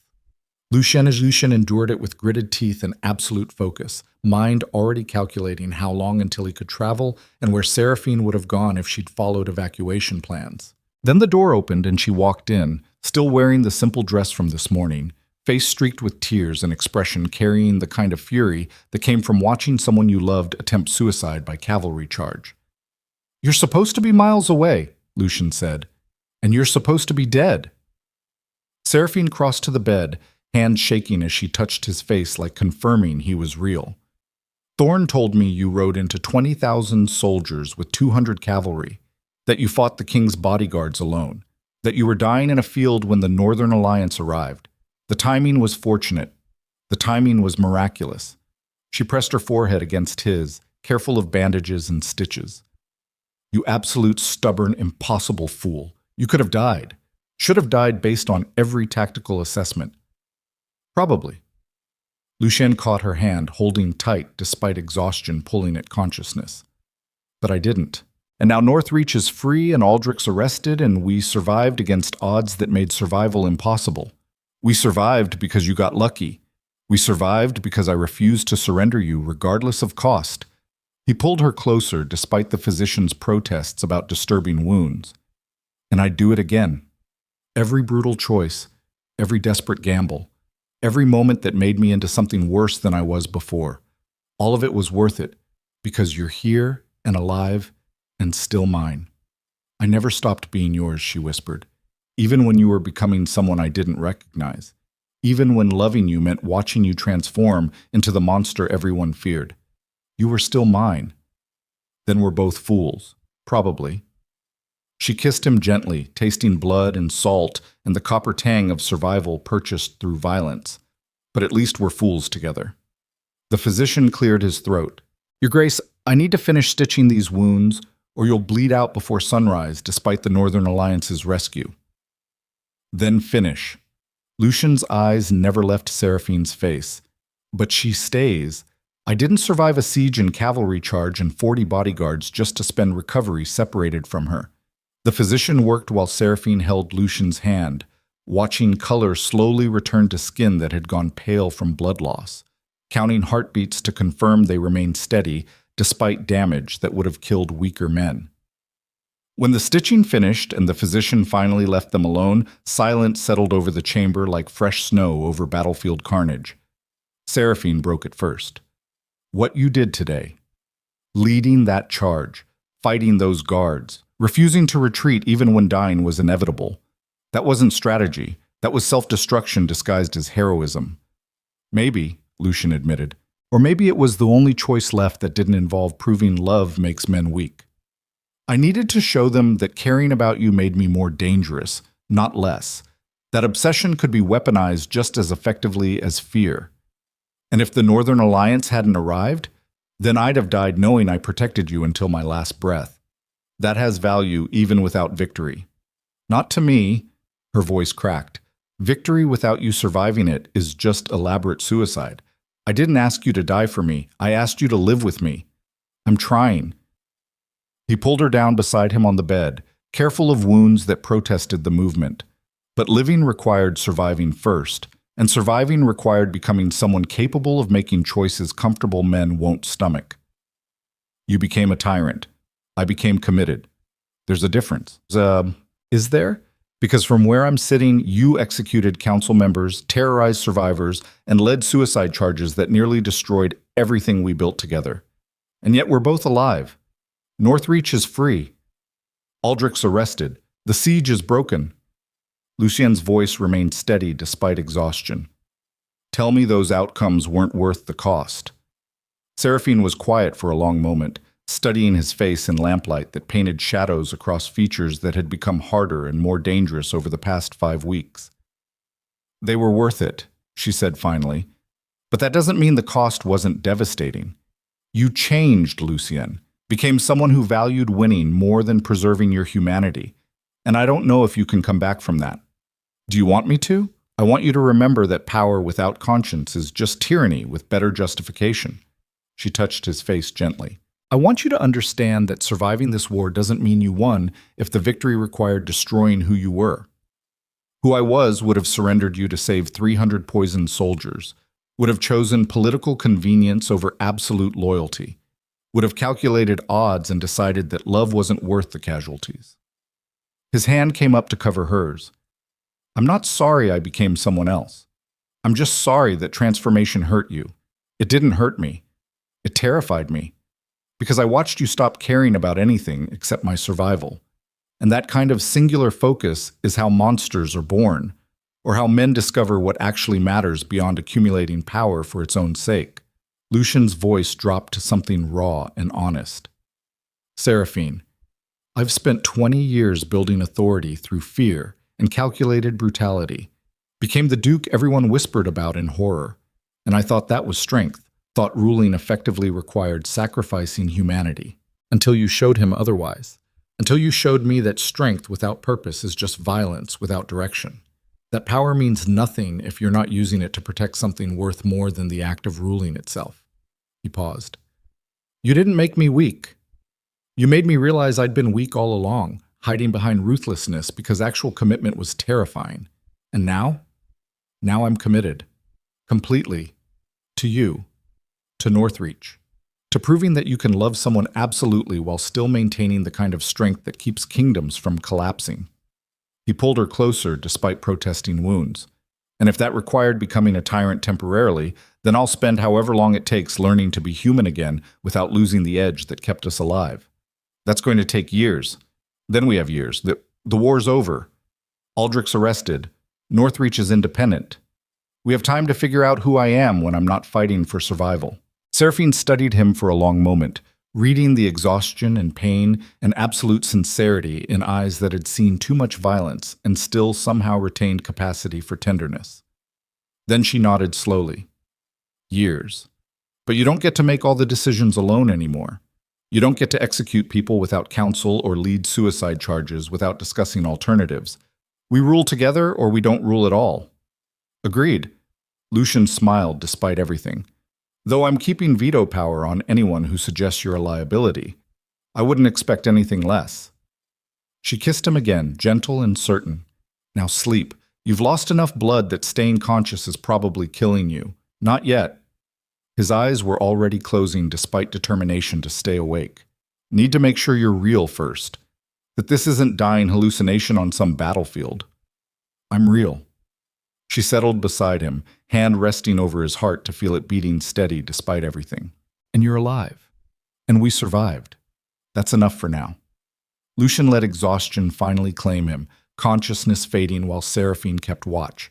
And somewhere in the darkness between waking and sleep, he understood something fundamental about the past 5 weeks. He'd been fighting the wrong war, not against Aldrich or siege warfare or political betrayal, against himself, against the part of him that believed strength required isolation and love made men vulnerable, and caring about something beyond power was weakness disguised as sentiment.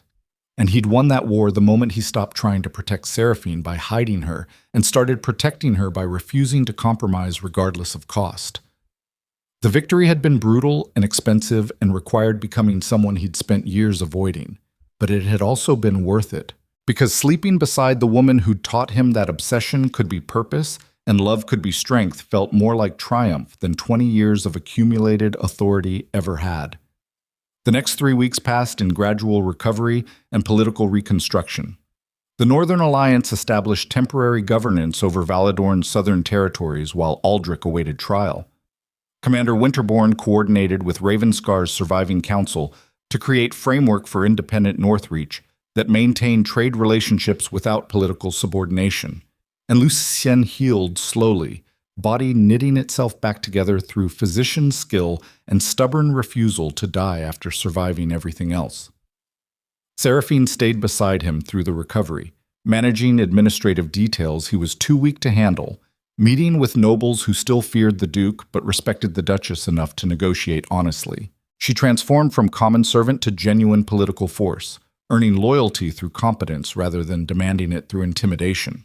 And gradually, the fortress that had been ruled through fear began operating through something that looked almost like cooperation. Vermont visited on the 20th day of recovery, expression carrying the careful neutrality of someone approaching a predator who might still be dangerous despite current weakness. Your Grace, he said formally, I wanted to discuss the Council's proposal regarding Northreach's future governance structure. Lucien looked up from reports he'd been reviewing. I'm listening. We believe that maintaining your absolute authority while incorporating formal checks on executive power would provide stability without requiring the kind of extreme measures that characterized the siege. Vermont paused.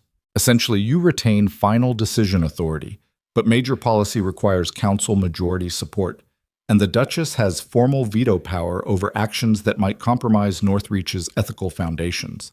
You're asking me to accept limitations on power. I fought a war to maintain. We're asking you to recognize that the methods required to survive siege warfare aren't appropriate for peacetime governance. Vermont's voice remained steady. You became what Northreach needed during crisis. Now we need you to become what we need during reconstruction. And if I refuse, then we work within whatever framework you establish. But we're also hoping you've learned that absolute power without accountability just creates the same corruption we fought against in Aldrich's regime. Lucien studied him for a long moment, reading the genuine concern underneath the diplomatic language, then glanced at Seraphine, who waited by the window with expression that suggested she already knew what his answer would be. Draw up formal proposal, he said finally. Include specific mechanisms for council oversight and Duchess veto authority. I'll review it and likely accept with minor modifications. Vermont's surprise was visible. Your Grace, I expected more resistance. I spent 5 weeks becoming a tyrant to protect what mattered most. Lucien's voice remained steady. I'm not interested in remaining one now that the crisis has passed. If accepting structural limitations prevents me from slowly transforming back into the monster everyone feared, then limitations serve purpose beyond just making the council comfortable. That's unexpectedly pragmatic. That's exhaustion and recognition that Seraphine was right about power, without conscience, being tyranny with better justification. He looked back at the reports. I'll be ruthless when necessary. I'll execute traitors and make brutal choices if survival requires it. But I'm done pretending those methods should define normal governance. Vermont nodded slowly. Then we'll formalize the proposal and present it at next week's council session. He paused at the door. Your Grace, for what it's worth, what you did during the siege was both horrifying and inspiring. You proved that commitment matters more than comfort. We just need to make sure that lesson doesn't become excuse for permanent tyranny. Noted. Now get out so I can rest before the physician threatens to sedate me again. When Veramont left, Seraphine crossed to sit beside the bed, expression mixing approval and residual concern. You're actually accepting limitations on your authority. That's growth. That's recognizing I nearly destroyed myself in Northreach by refusing to acknowledge that absolute power corrupts even people with good intentions. Lucian caught her hand. You were right. I became what I was fighting against, just with better justification. So what now? Now we rebuild, create governance structure that maintains strength without requiring constant fear, prove that Northreach can be independent without being tyrannical. He pulled her closer. And I learned to be the man you believed existed underneath the monster. That's ambitious. That's necessary. Because I don't want to spend the rest of my life wondering whether you stay because you love me or because you're afraid of what I'll become if you leave. I stay because you're worth the effort of redemption. Seraphine's voice remained steady. Because underneath all the brutality and calculated violence, you're someone who cares enough to change when the cost of staying the same becomes unbearable. You have more faith in me than I deserve. Probably. She smiled. But faith has to start somewhere. Might as well start with the man who led suicide charges to protect me. They sat together in afternoon light that painted gold across stone walls, planning the future of a duchy that had survived siege through methods that would either be celebrated or condemned depending on who controlled the narrative. But Lucien had stopped caring about controlling narratives. He'd proven what needed proving. That love didn't make men weak. That obsession could be weaponized. That refusing to surrender what mattered most was sometimes the only strategy worth attempting regardless of odds. The rest was just aftermath and reconstruction and learning to be human again after spending weeks becoming the monster everyone feared. 6 months later, Northreach stood free. Aldrich had been tried, convicted of corruption and illegal warfare, and exiled to remote territories where his influence couldn't poison Valadorn's reconstruction. The southern provinces operated under provisional government supervised by the Northern Alliance until proper elections could be organized. And Ravenscar Keep became symbol of what governance looked like when it prioritized principles over convenience. Lucian stood on the eastern rampart watching spring sunrise paint the horizon, wounds healed to scars that would carry for the rest of his life, mind finally quiet after months of constant tactical calculation. Seraphine joined him, wearing Duchess silks that had replaced the siege's practical wool, carrying herself with the authority that came from earning respect rather than demanding it. Beautiful morning, she said. Peaceful. Lucian pulled her close, feeling her warmth against scars, both visible and otherwise. Still getting used to that. To peace? To not constantly calculating threats and contingencies, and which nobles might betray me tomorrow. He paused. Turns out running a duchy through cooperation rather than intimidation is significantly less exhausting, though probably less dramatically cinematic, definitely less cinematic, but considerably more sustainable. They stood together watching Northreach wake up beneath governance that balanced strength with accountability, fear with respect, power with purpose. And in that moment, Lucien understood what the past year had actually taught him. That real strength wasn't found in the ability to dominate others through brutality. It was found in the willingness to be vulnerable enough to care about something beyond survival itself. To risk everything for principles that might cost more than victory was worth. To become the monster when necessary, but retain enough humanity to recognize when monstrousness had served its purpose. Seraphine had shown him that path, had stood beside him through siege warfare and council betrayals and desperate cavalry charges, refusing to let him lose himself completely, even when circumstances required becoming someone she barely recognized. And now, in the aftermath, they were building something that honored both the brutality that had kept them alive and the compassion that made survival meaningful. It wasn't perfect. The council still feared him, nobles still whispered about executions and tyrannical decisions, soldiers still remembered the Duke who'd led them into impossible battles with absolute conviction. But they also saw the Duchess, who transformed fear into loyalty. the reformed governance structure that prevented absolute power from becoming absolute corruption. The Duke who'd proven that loving completely didn't require sacrificing everything else that mattered. Northreach had survived, not because Lucian had been ruthless enough to destroy every threat, but because he'd been human enough to recognize what was worth protecting beyond power itself.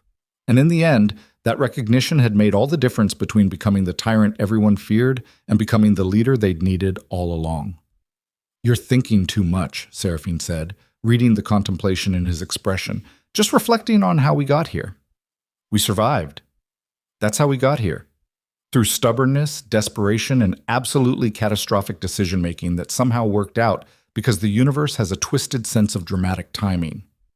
"Fair assessment," Lucien smiled. "Though I prefer to think of it as strategic brilliance. Keep telling yourself that." She kissed him gently. "But we both know you got lucky more times than competent strategy would explain." Luck, brilliance, desperation. He pulled her against him. "Whatever the reason, we're here. Together. Ruling a free duchy built on principles instead of fear. That's worth every brutal choice and desperate gamble. Even the ones that nearly destroyed you, especially those. Because they taught me that power without purpose is just tyranny waiting to happen. That love isn't weakness if you're willing to weaponize it instead of hiding it. That being the most feared duke in Valadorn only matters if that fear serves something worth more than accumulation of authority. When did you become philosophical? Somewhere between nearly dying and realizing survival meant learning to be human again. He looked out across Northreach's landscape, free and independent and terrifying in its potential. Now I get to spend however many years I have left proving that the monster can learn to be civilized without losing the edge that kept us alive. That's ambitious. That's necessary. He turned to face her fully. Because I don't want our children growing up believing power requires sacrificing humanity. I want them to see that you can be strong and compassionate, feared and loved, ruthless when necessary, but merciful when possible. Our children. Seraphine's smile carried weight. You're planning that far ahead? I'm planning forever. Lucian's voice dropped to something raw and honest. Because after everything we survived, forever is the only timeline that makes the cost worthwhile.